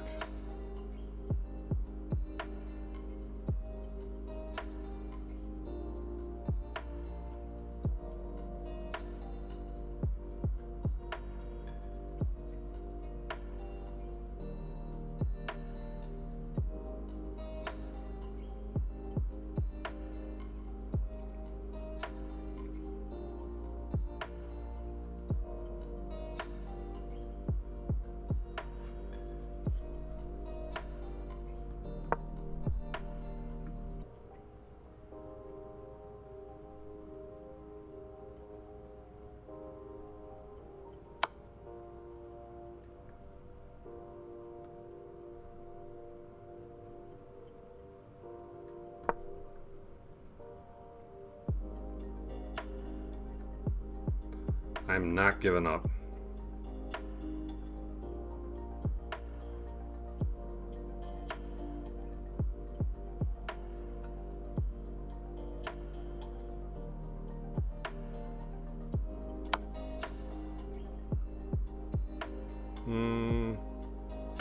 I don't need to because I just got myself checkmated.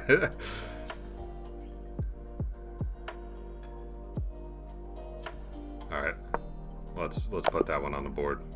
Oh, that was just a good old-fashioned ass whooping. She is very good. Very, very, very good. Accuracy 96.2. I mean, 1 in accuracy. Just played a perfect game. Not that she needed to, because I made some mistakes, but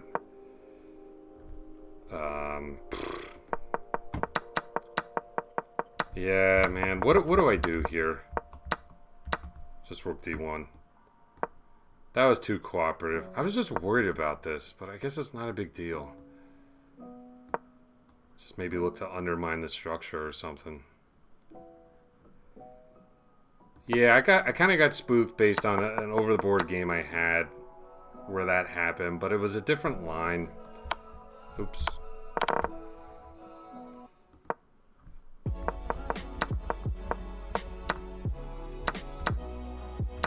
Yeah, that was nice.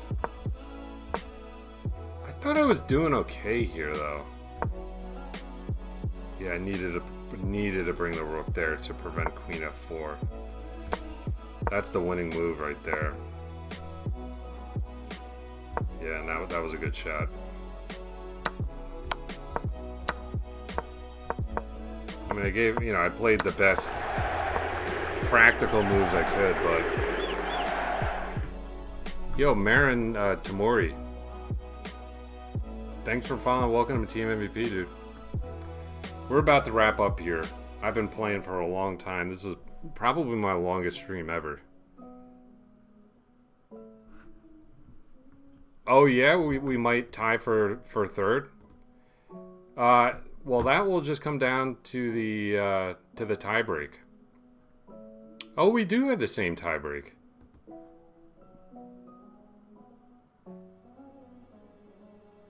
Check out our round 3 game. How do I do that?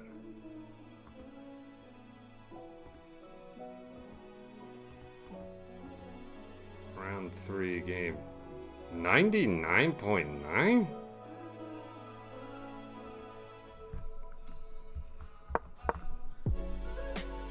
What are you saying, dude? She a cheater?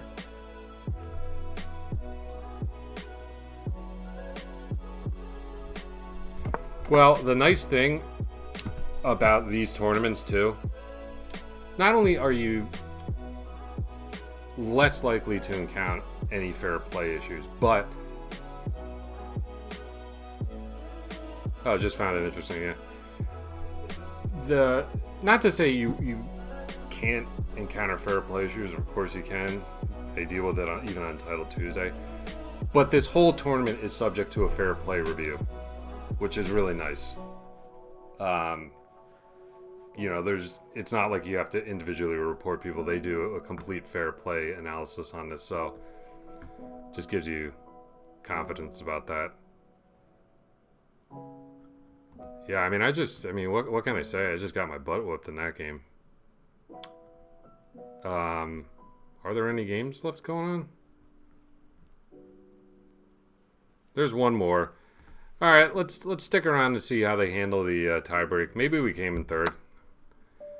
Guess we can hang our hat on that. This looks like it's got a long way to go.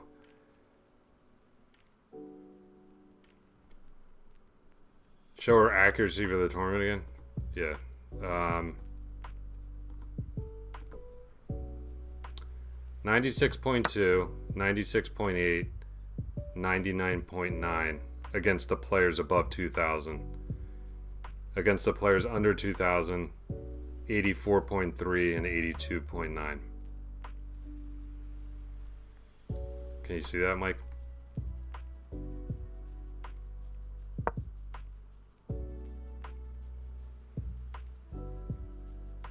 2003 game is nuts. I mean,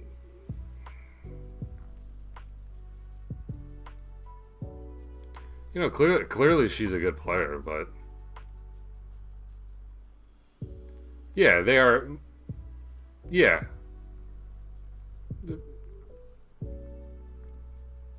I didn't get the. I mean, in playing her, I didn't get the sense that she was cheating, and like she. I mean, she's. And we looked her up, Mike. WV WV Chess. Ben found her. Like, you know, she's over 2,000 FIDE, like 2079 or something like that. Yeah, she played. I mean, she was dead. I'll show you this game. She was dead lost in this game. Look at this. And then, you know, came back with a really nice mate here, deflecting the queen, and so that was kind of a bolt from the blue. But I can show you the 99 game if you want. 99.9.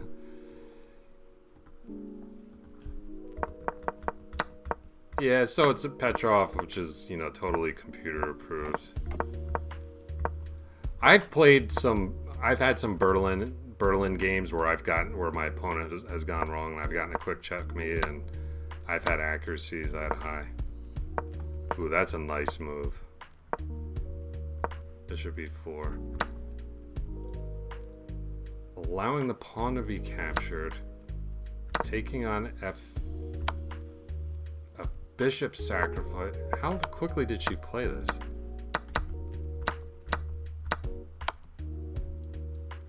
Yeah, it's about a minute. That's nice. Queen h3.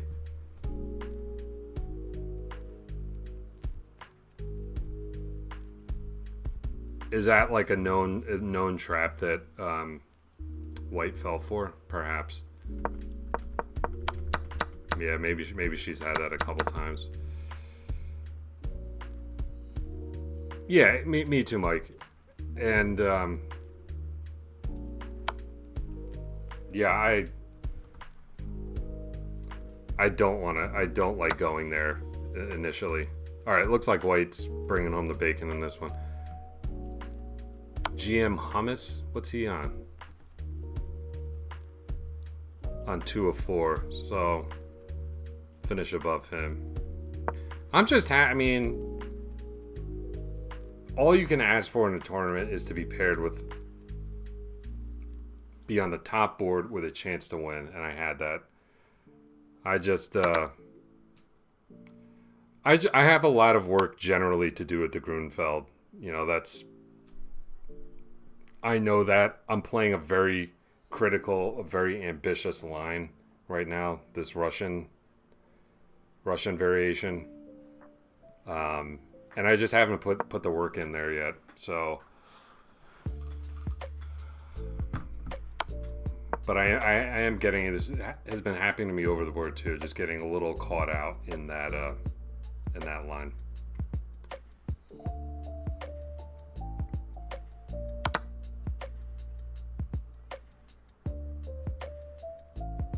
Yeah, not sure if we have the same tie break, how they handle that.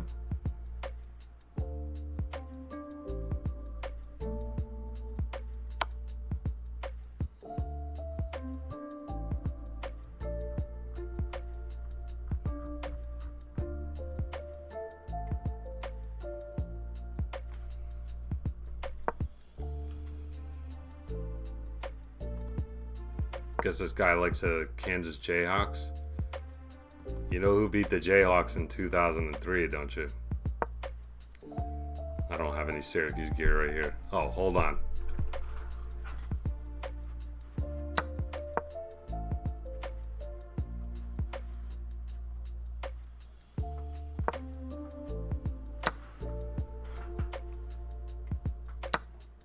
Oh yeah.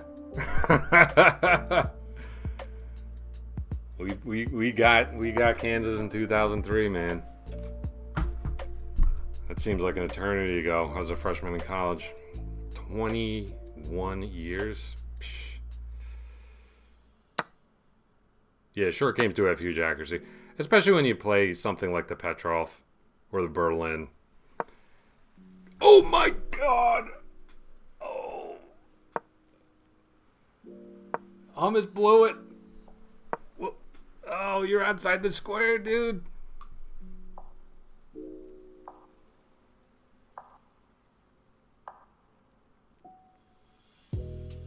Well, no, he's inside the square. But this pawn is so far advanced that he's going to lose all these pawns on the king's side. It looked like at first glance he was outside the square, but he's not. Yeah, and that's nice. This one restricting two. It might be by... Oh no, he's got this by a mile.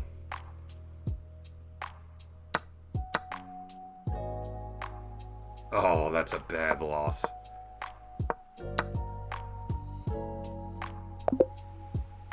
Ouch.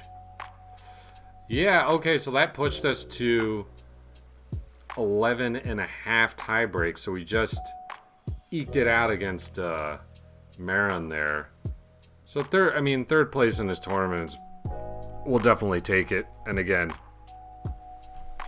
had the ability to win it outright, but credit to Foliage for playing just a really great tournament overall, especially after getting into some trouble in the first round. So well played to her. That'll do it for me. I'm exhausted and I have to play over the board tomorrow. So hope you guys enjoyed this primetime stream. Big shout out to, man, we had a lot of follows today. Well, maybe not a lot, but let's take a look. Where the hell is the activity feed? There we go.